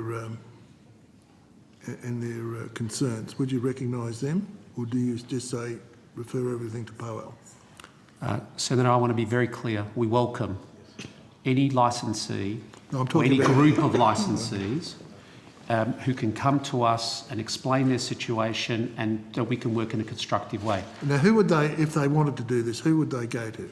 We have a whole process, and ultimately, depending upon the level of the issues, I have a whole unit. Ms. Corbett runs that unit. So if anyone's got a complaint, they ring Ms. Corbett, is that correct? Well, it'll be a little bit... Let's just get it. We have people on a local level in each state. So they're divided up into geographical areas, and then there is actually a state person. Then there's actually a state regional manager. So we've actually got sort of a whole Ms. Corbett, process you right wouldn't up the say line. if you've got a problem, go and see POAL. No, if a group came to you, you would say, don't go, we'll listen to you. We've got, again, another process. So certainly our formal consultative arrangements are with POAL, and those formal consultative arrangements have been in place since 1993. Yeah, well, I'm not interested how long they've been in place. But so what you're saying to me, if you've got a complaint, you've got to go to POAL. No, if people have got complaints, they can absolutely, they're individual licensees. But you've got an agreement with POAL. They can come and talk to us. But you have an agreement with POAL. We have an agreement with POAL as the formal consultative body that we recognise. Could you give us a copy of that consultative agreement between Australian Post in camera? In camera, of course, and POAL. Chairman? Could I just, sorry? May we have an I in-camera missed that session? question. I was just I'll talking. repeat it. Can Australian Post provide this committee with a copy of the consultative agreement between Australian Post and POAL? To be provided in camera basis. camera. Yeah. Do you, no, not now. No. Would you take on notice, you have a written agreement with POAL, correct? POAL. Sorry? POAL. Yeah. POAL. would you be able to provide, would you be concerned if the committee requested a copy of that agreement in camera for the committee? Chair, may I answer in camera, please? Absolutely. Oh, sorry. We'd have to go into camera if you'd answer that. Look, we might, yeah, perhaps another 10 minutes we'll come back to that issue, okay? But the committee does have the power to summons documents, etc. I don't think it's fair. It should be, in case Mr. Ford wasn't aware of it, that we asked a question in similar terms of POAL. So it's we're just being consistent, I think, in asking that question. There's no problem. Yeah, look, we will come back. We'll come back to that in camera at about quarter past. Continue on, Senator Xenophon. Sorry, I just wanted to, in terms of parcels, there has been that complaint from licensees that, you know, the busier they are, the more they seem to lose because of the handling costs of parcels. Parcels clearly have been, and I think it's been acknowledged, even the union acknowledged your leadership on the issue of parcels to grow that area of the business while letters have been declining. Are you able to say in broad terms, to the extent that letter volume has declined, there has been a commensurate increase in parcel delivery? I mean, parcels are now a much bigger part of your business than, say, 5 or 10 years ago, aren't they? That is correct, sir. And that is in our I think submission. it's in the submission, that's right. But to what extent can the issue of remuneration for parcels be dealt with? Because a common complaint, and the reason I got involved in this issue in the first place, was licensees saying to me, we've got a business model here where if we are very busy with parcels, the busier we are with parcels, the more it seems to cost us because of the wage costs involved in handling a parcel and processing it, particularly if the parcels are being delivered to a post office where a post office box where the licensee just gets the mail management fee for that post office box. I mean, it's a dilemma, and you're dealing with the issue of the losses involved with ordinary letters. What ways do you see through this? And you've got competition in the marketplace with FedEx and the like. Do you acknowledge that there have been concerns expressed by your licensees in respect of that? Yes, I acknowledge that there have been some concerns expressed about the growth in parcels, particularly carded parcels. Carded parcels represent less than 10% of the total volume that we do at Australia Post, but it is a source of concern among them. The issue that we've been grappling with, struggling with, that we've discussed time and time again, which is how do we, on the one hand, shield them from the losses of letter, but pay them more money on parcels? And if you pay more money on parcels, how do you actually simultaneously, you can't look at it in isolation of the bigger picture. Secondly, to answer your question, is there a way that we can do some things better into the future? Of course there is. This is a growing problem and it needs to be resolved, and we need to find a way to work constructively with them to resolve it. Senator Boswell. Look, that's your problem. That is your problem, how you compensate people. Those people are asked to do a job by you, you're on behalf of the government. Whether parcels are up and letters are down or vice versa doesn't really make any difference. They've got to be paid. They've got to be paid that they can provide the service by not losing money. Now, if you can't provide that, then you just cannot say, well, parcels are up and letters are down, and therefore we've got to provide enough money. That is insufficiently giving them a return on their investment and their wages and the hours that they are working. It's your problem. You can't just flick it across to someone else and say, I'm sorry, the system doesn't work. You're running the system. You're the person in charge. You're the person that's the CEO. And you can't cross-subsidise your business by paying them less so you can make a profit of $314 million. I can respond, Senator, to that. Goes to Treasury. Which goes to Treasury, yeah. So, Senator, in response to your question about that, if we even double the carded parcel article, it will not solve the licensees' problems that you're raising with me today. Secondly, if I was to run it as an efficient system, i.e., if you do less in letters, I should pay, and we're losing money on it, I pay you less on the letters side, but I pay you more on the parcel side. I'm just saying, if I just ran it as a logical extension of the argument, I'm saying this would make the problem worse, and of course we're not going to do that. Of course we're not going to do that. So therefore, we have to find a way to tweak the system, which we are committed to doing, so that they can do more profitably some of the parcels work, but without jeopardising the sustainability of Australia Post, which has 37,000 people working for it and provides a vital community service. All I'm saying is I'm committed to it. We just need, as an organisation and as a set of shareholders who can support our delicate act of a community service and also getting a commercial rate of return. Senator Boswell, any more questions? No. Senator Xenophon? Can I just ask in relation to... Because we do want to wind up pretty soon if we go into camera. And I just want to ask Senator Madigan's got questions. The Officeworks, a complaint I've received from a number of LPOs is in relation to Officeworks selling stamps and prepaid envelopes.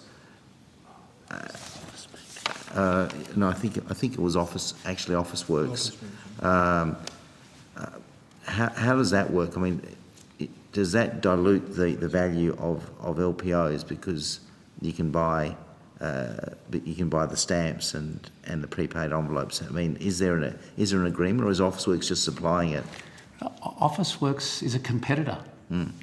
Why would we want to give our products, Senator, to them? Number one. Number two, nothing in the law stops an Officeworks employee who's a human being walking into our shop and buying a box of stamps, 10 boxes of stamps, 20 boxes of stamps. So they don't get them at a special discount? No, of course. Okay, sorry. So there's no Without question, there's no relationship between Officeworks. There's no commercial arrangement. There's no commercial arrangement. Officeworks. Another issue that's been raised, so we can just put this to bed, the margins on products sold in an LPO, are they the same, or are they not less than the margin, the retail margin in a CPO? In other words, what the profit that a CPO, if they're selling paper or a product, is there the same treatment given to an LPO as a CPO? Correct. Right. So there is no distinction between the two. So if you walk into a shop here, the price we would recommend to LPO and a CPO would be the same. And are the margins the same for a CPO in terms of your internal accounting? Now, would the CPO, for the purpose of determining the margins, are the margins the same in a CPO as an LPO? No, because our overheads, for example, are allocated to the retail division, so they incur other costs. Right. So theoretically, because we're a big organisation, our corporate post offices tend to be allocated other costs that small licensed post offices don't have. They have other benefits though, because sometimes.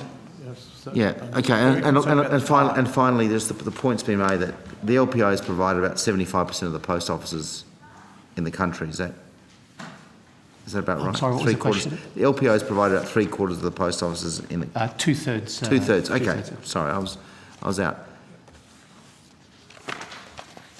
Do you think that they share proportionately in the revenue stream of Australia Post, leaving aside the issue of the letters, of course, is problematic, I understand that, but do you think that the current split or the share is reasonable? And finally, because I'm conscious of time, you have made reference to that even if you doubled the parcel rate, the rate for handling parcels, that would cost several $1 million a year.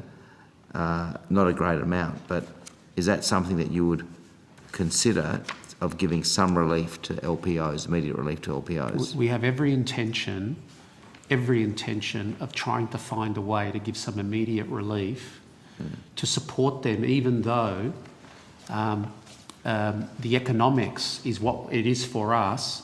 We need them to be viable. We need them to succeed. We care about their success and prosperity, Senator. I cannot say it in any more clear way. They are a vital community asset, and we have a shared aspiration and a shared need for both of us to survive. So therefore, if there's things that we can do, we have every intention of doing them. And as you know, Senator, I released last night, immediately, 8 a.m, Monday morning, a service available to every licensed post office in this country that they could call a dedicated 1-800 number, manned with staff, an email account to say, what can we do to help you over Christmas? Is that only over Christmas, or is it extended? I mean, Christmas is 2 weeks away. Okay, that's... yeah. Hang on, well, it may be extended. It may be extended. Yeah. Senator Madigan, you have the call. Mr Verheugt, in your Australia Post submission, we were talking earlier about your dispute resolution process, and I've been flicking through your LPO agreement, and I see for consultations, POAL is recognised here on numerous occasions. Then we've also got, when we look at stages 1, 2, 3, 4 and 5, there's 3 mentions of POAL here. You've said, because I want to clear this up, because you said earlier that if people want to deal with you, if I was an LPO and I read that agreement, I would be under the impression that if I had a dispute or if I wanted to consult with Australia Post, that I had no option but other than to go through POAL. And this is the point that has been raised earlier, that this is what some people believe. So what's your reply to that? I think we could do a better job of communicating the rights and the process to ensure that our licensees understand that it is far broader than that. Okay. And I think we haven't done a very good job in communicating the various options available, and we should do a better job on that, Senator. And last thing, earlier we've been told that there's only, 7 or 11 instances of people having an issue. But you also mentioned, Mrs Corbett, that you have a manager in each state to deal with it and a process and obviously people to deal with it. Well, if there are so few problems coming to light, why on earth would you need a manager in each state, a department, to deal with so few problems? I'm just trying to get my head around it. You've got this cost there to deal with problems that don't exist. So before Ms Corbett answers the specific question, let me just clarify just a couple of points. The process said that at stage 2, i.e. a formal lodgement of a dispute, is the aspect of what we've lodged to the Senate, the 11 that you referred to, Senator. That's the first point. But there is a stage before that where there's a whole organisation who handle all the licensed post offices, not just for disputes, but a range of other activities, where they talk about all sorts of activities, including areas of difference. And the beauty about it is the vast majority are resolved before it goes into the process. And that's what this is saying. So there are lots of issues, but they're discussed at the local level and they're dealt with at the local level satisfactorily. 11 last year, in 2012 here in the submission, went into a formal dispute resolution process, what we call stage 2. That actually shows the system works. Well, it showed people were frightened to do it. And Senator Madigan, do you have any further questions? and I think that my later comment is the one. Senator Ruston, I've neglected you. Sorry, Senator Ruston, you have the call. Well, no, I just wanted to follow up on a response you gave to an earlier question that Senator Williams asked you, and it was about your translation of the percentage markups or the percentage of margins in relation to your recommended versus your wholesale price, and you made the comment that if you said it was 43% or whatever, it meant that the LPO got 43% and there was a 54% cost. I've just been running through the figures in the document you've provided me, and that isn't the case. Many of these in here indicate that the markup is actually, it's a 43% markup, and in many cases in here, there more than half of your products are at extremely low margins. I mean, you quoted, Mr Fahor, a number of them that were quite high, I admit, and there are some here, particularly in your cards and what have you, that are quite a lot higher. But on the basis that it's only the markup that's 45%, I'd probably suggest that you might want to correct your response to the evidence. Senator, I'm happy just not to use the time and we can check what it is. Yep. Maybe I misunderstood the question, but I'm more than happy. Maybe unfortunately I gave away banking a long time ago, so maybe I got my numbers wrong. I'm happy to correct if that's the case, but can I just address one other point? We have a range of product services outlined in our documentation and our submission where the margins do vary. There's no question. I was particularly trying to respond to Senator Boswell's question where he specifically said, and maybe I misheard him as well, there is a ceiling of 18%. And all I was trying to say was that there are a range of products with different margins. That's been made very clear. Yeah, okay, and the point is there's some in here with, they've got markups of margins of 6%. Sure. But anyway, look, I just maybe for the record, it might be worth your while correcting thank you your very answer much, to Senator. that. No, sorry, can I just ask my question? Sorry.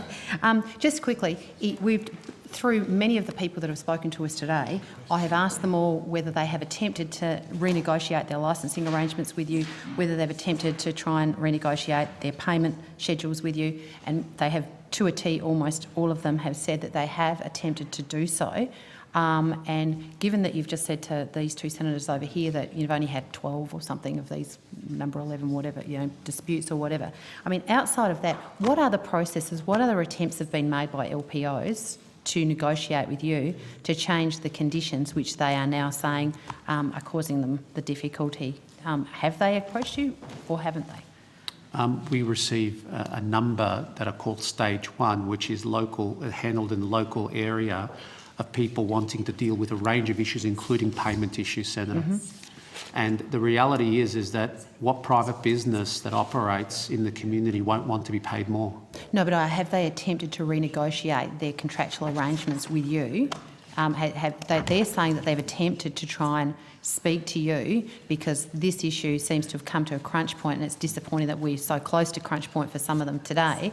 I'm just wondering, they're saying that they have been, over many years, have been attempting to contact you to say, look, we're heading down a bad path here and we need to renegotiate our agreements.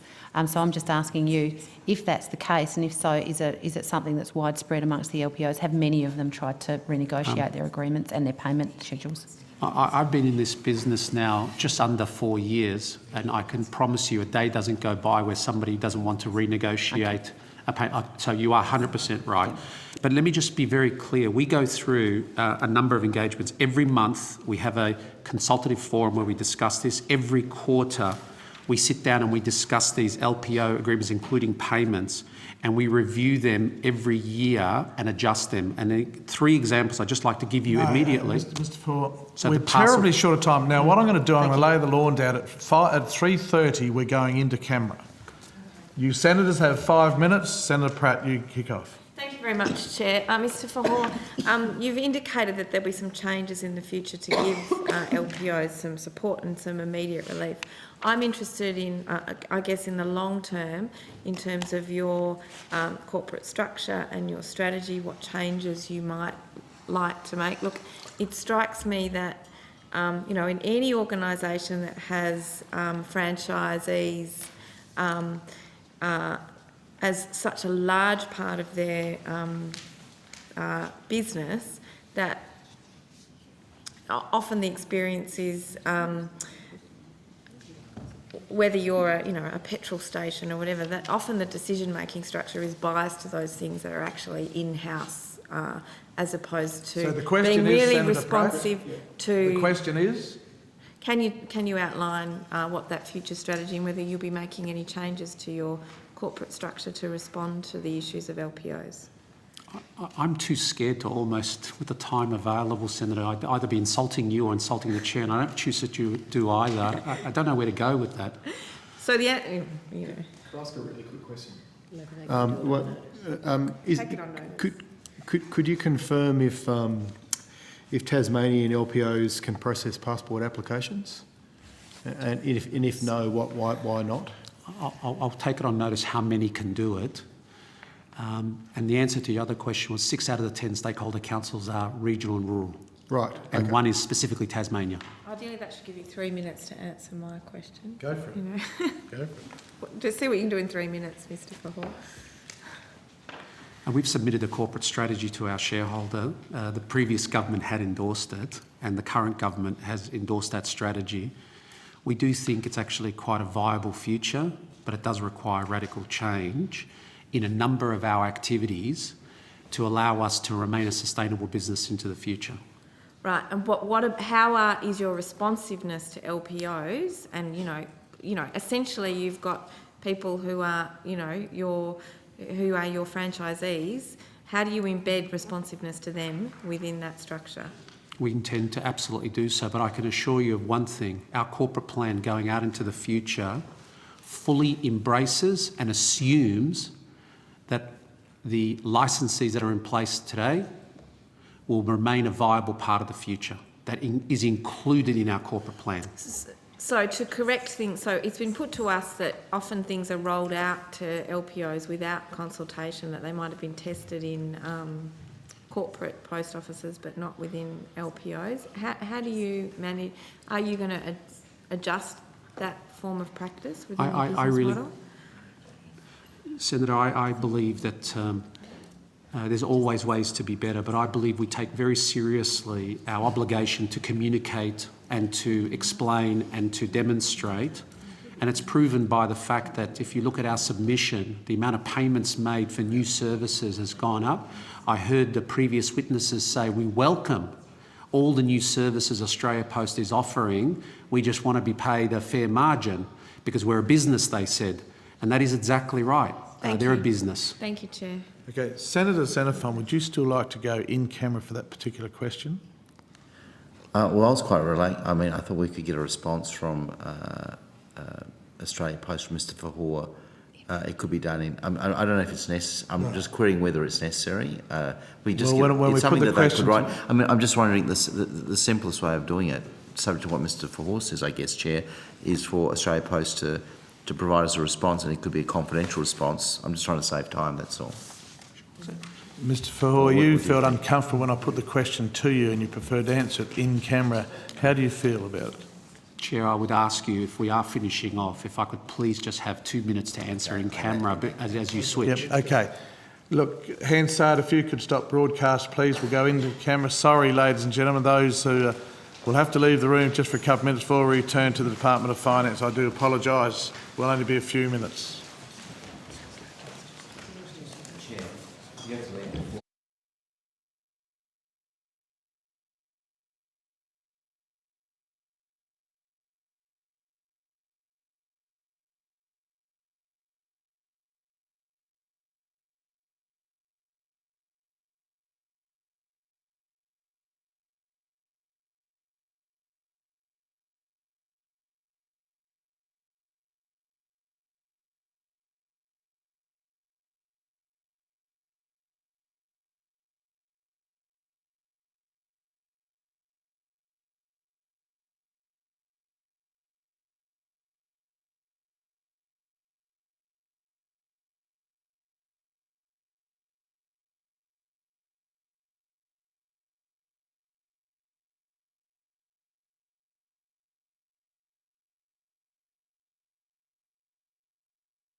Now we're going to have a brief session with the department. I'd like to be wound up by 5 to 4 if we could. Good. Get your questions, bullet, speed, ready to present. And I might get home by 11 o'clock tonight.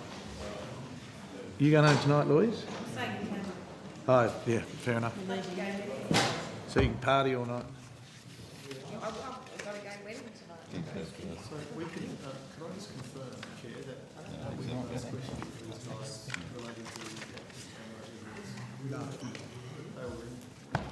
But you're broadcasting. We're on broadcast. Oh, we're broadcasting. How are we going there, Hansard? Are you organised now? All good in Hansard, they're ready to rock and roll. Welcome representatives from the Department of Finance and Communications. Information on parliamentary privilege and the protection of witnesses and evidence has been provided to you. I remind witnesses that the Senate has resolved that an officer of a department of the Commonwealth or of a state shall not be asked to give opinions on matters of policy and shall be given reasonable opportunity to refer questions asked of the officer to superior officers or to a minister.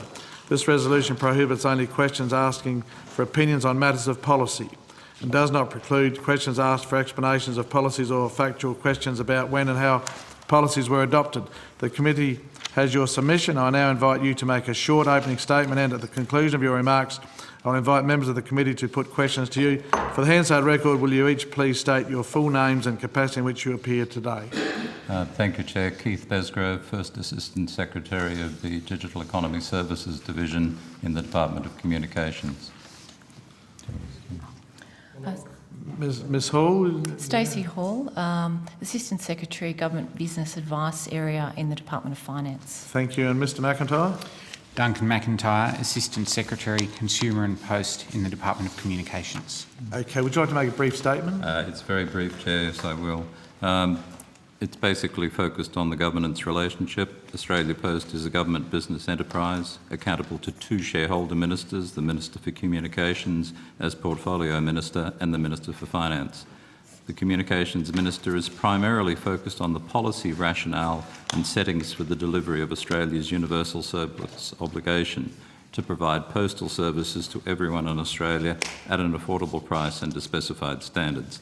The Minister for Finance is primarily focused on the financial accountability and performance of Australia Post against its commercial obligations, including the requirement for the company to make a commercial rate of return. As there is some overlap between the policy and financial interests, the Departments of Communications and Finance work closely and collaboratively together. As a statutory corporation, Australia Post operates on a commercial basis at arm's length from the government. The Australian Postal Corporation Act 1989 and subordinate legislation prescribe the roles and functions of Australia Post and the service standards and obligations it must meet.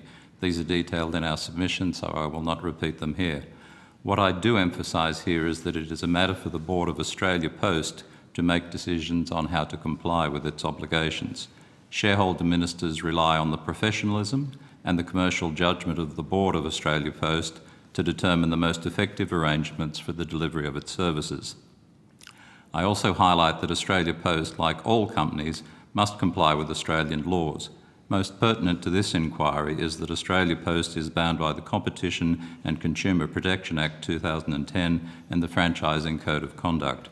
Where any LPO has concerns with their commercial dealings with Australia Post, the Australian Competition and Consumer Commission and the Office of the Franchising Mediation Advisor are best placed to investigate and resolve such concerns. I will now pass to Ms Stacey Hall of the Department of Finance to make a statement to the committee on the financial considerations relevant to this inquiry. Many of us have got to catch planes. Yeah. Ms Hall, we're really jammed for time. How long is your opening statement? I'm happy to not make an opening statement. Okay, that will very assist good. the committee. Good. If you table it for us? We can possibly do that after the. It's just basically an overview of our submission, which I would just draw out one point. Read your submission. We've read the submission. You have. It does obviously go to Part A of your terms of reference, which is more to do with the challenges Australia Post faces as a corporation rather than the issues pertaining to LPOs that you're considering. Senator Boswell, questions? I have two questions. One is point 25 of your submission. Noting the licence commissions are somewhat linked to the basic postage rate, it is Finance's view that changing these commission arrangements through increasing the basic postage rate is a short-term solution, given declining demand for letters. Australia's post capacity to otherwise augment franchise revenue streams is limited given financial pressures other facing the business, and would likely to be inconsistent with its legislative requirement to act commercially. Now, the way I interpret that, and Senator Xenophon and I have tried to work this out, my interpretation is if Australia Post or the LPO group tried to open a pizza shop, the local pizza people would protest and the finance department would rule it out. Is that... Yes, so Australia Post's legislation sets out, and my colleagues from Communications Department will expand on this, that it is required to undertake principal and subsidiary functions, and they are covered in, I think it's paragraph 7, covered earlier in our submission, and certainly covered in, 3 and 4 in our submission. So the principal function is to supply postal services, and in addition to that, it is enabled under its legislation to undertake other functions that are ancillary and incidental to its principal function. So it does an additional range of delivery type activities through its parcels business. It undertakes a range of additional ancillary services pertaining to its retail activities, but for it to go and open a pizza shop would likely be inconsistent with the requirements of the Act. So that's what you meant by the last sentence, because I had similar difficulty in understanding it. I found it very difficult to understand. I interpret it as that, so Yeah. you can't take on an auxiliary, or you would upset the pizza lobby. Yes, but what about if you take on newsagent? You know, some newsagents may take issue with a range of stationery being offered in an Australia Post outlet. So is that something that, do you get complaints from newsagents, for instance, in relation to that? I don't know that we've had complaints about that, Senator. We do field quite a substantial number of letters to the Minister about aspects of Australia Post, but I don't recall that particular one. Okay. Can I just ask one question that goes to the issue of the commercial? Under the Act, Australia Post is required to make a commercial rate of return. In other words, it's meant to make a quid to the government. Yes. But it's clear from the evidence of Australia Post and indeed from Finance's submission that, for instance, with the community service obligation in terms of delivery of mail, it's costing Australia Post a fortune and letter volumes are declining. Does that mean that the commercial rate of return, is that interpreted for the overall business, or is it meant to apply to each segment of the business? Because it seems to me that if it's the former, then it seems that other aspects of the business are cross-subsidising the losses on letters. Do you want to take that? I think that's a fair summary, that indeed the loss on letters has been and is being cross-subsidised by other more profitable parts of Australia. So the interpretation that the requirement for a commercial rate of return applies to the business overall, not to a segment of the business? Yes, that's correct. It applies to the business as a whole. Yes. Right. Yeah, that answers that's very good advice. Thank you. Any further questions? Yes, I have one. Okay, go for it. Point 18. A significant level of capital for investment by Australian Post and by default the Commonwealth Government, in brackets, to acquire assets in fully contestable markets would likely be required to generate sufficient revenue and profit to cross-subsidise increasing losses in the letter business. Now, does that mean that Department of Finance recognise that they're going to have to either receive less dividends or pay in or give some form of subsidy to the post offices?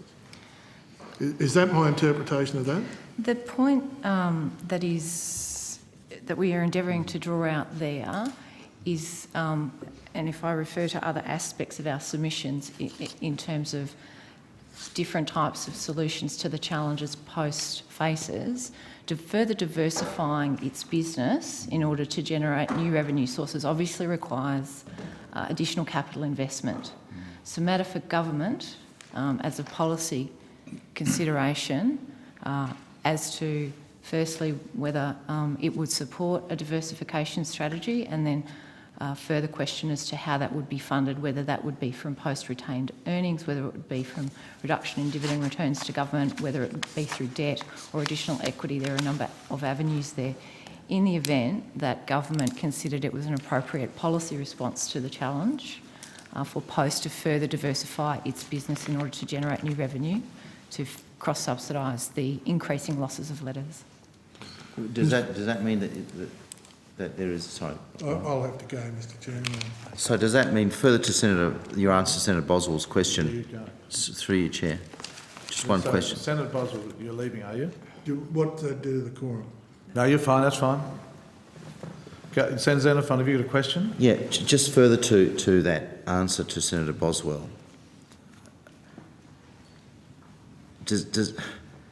At the moment, because of this requirement for a commercial rate of return, there is more and more pressure. If Australia Post is losing revenue because of its letters business, it's axiomatic that it's putting more pressure on other divisions of that business to make it quid. Yes, that's correct. But that becomes, they're getting increasingly squeezed then if you consider that there is a community service aspect, an essential community service aspect to what Australia Post provides as a monopoly letter provider in this country. I mean, so isn't that the problem we actually got this hearing about? They've got to deliver a profit, Australia Post. Letters are going down. They're losing $600 million. The LPAs are getting squeezed. Isn't that the whole shambles that we're facing? Chair. So, I mean, you're just here to implement policy, but you can understand the reason for this inquiry. Chair, could I just add one other thing? You've described all these parameters that Australia Post is being squeezed by. In addition, and I'm not sure that it's actually come out very forcibly in this inquiry so far, there are household formation in Australia runs at about 100 to 130,000 a year. That's 130,000 additional delivery points that the network must reach every year. So the network is increasing in size inexorably while the letter volume is declining. So that's a further good point. Inexorable pressure. Good point. Senator Wish-Wilson. Look, I just wanted to ask a question in relation to point 35 and point 38 about the ACCC's role in any potential dispute mediation. Sorry, this is in the communication? Yes, sorry, in the communication. It's the final submission on the pack. We did hear from POAL earlier today that they have taken cases to the ACCC relating to disputes between Australia Post on. So I was just wondering, are you aware of? Can you table cases where the ACCC has already looked at cases of dispute between the LPOs and Australia Post? Thank you, Senator. That question would really be a matter for the ACCC, but we can certainly advise the ACCC that you've asked this question and put to them that they provide information. That'd be great. The only reason I ask that is you do make the point the Department of Communications considers it appropriate that in the case of dispute, the LPOs avail themselves to the ACCC. I would expect that you would probably know that the history there hasn't necessarily been successful for the smaller LPOs, and they do feel that avenue hasn't delivered any results. Hence, we're at inquiry today. Yes, Could I just add to that point? Very briefly, please. Very briefly. Australia Post has advised us verbally in the context of these hearings that there have been a limited number of investigations by the ACCC in, say, over the last 5 years. In all of those cases, there have not been findings against the corporation, and we can provide further detail on that on notice. Thank you. Ms Hall. Further questions, Senator Bush-Wilson? No, that's all. Senator Pratt, you have a brief question? I've got two brief questions. Be brief, One in please. relation, you've got policy responses in international jurisdictions and you've listed a range of them. I note you've examined which ones of those Australia Post is already doing and active in, but there's no comment in relation to ownership. Now, I'm assuming that's because the ownership question in terms of privatisation is not being contemplated. Ownership is obviously a matter for government policy consideration.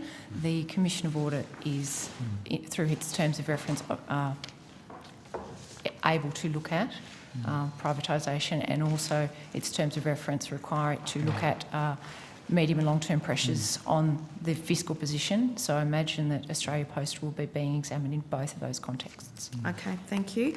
Secondly, in terms of the footprint of post offices around the country and the importance to economic viability and productivity across the nation, what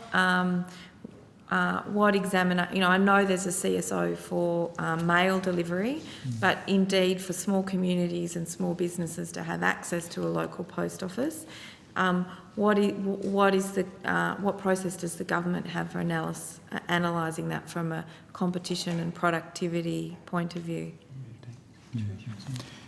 Thank you, Senator. Australia Post has obligations which are put to them in regulations that are consequent to the Postal Act to have a certain number of outlets, and indeed to have a certain number of outlets in regional Australia. So Australia Post is obliged to have at least 4,000 postal outlets, and 2,500 of those must be in regional areas. So Australia Post then has responsibility for managing that network, but there are obligations within that to have postal services available no less than a certain distance apart from each other, and so on. So there are provisions there to ensure that regional communities continue to be served, and Australia Post has an obligation to meet that requirement. Whether they do that with an LPO or through some other mechanism is a matter for the company. Final question, Senator Pratt. Yes, thank you. Has the department been examining the extent to which, if commercial pressures are sustained on LPOs, whether that CSO obligation will be enough to ensure that communities still have access to postal services? Well, the company is obliged to provide those services, and this is one of the things they have to balance along with their requirement to make a profit. However, at this stage, they continue to meet those service obligations, and they are committed to do so, and the department's view is that there's every reason that they will do so. Thank you. That's all, Chair. Thank you. That concludes our inquiry. The committee is... sorry, yes? Just very briefly, this morning there were questions about the stamp price increase process. Yes, please go ahead. I have a summary which I would like to table with the committee's forbearance. Yep. Everyone on the committee happy with that? Thank you very much for that. That's very important. Thank you, Hansard. Thank you, Secretariat. The committee is adjourned through this inquiry. Matthew.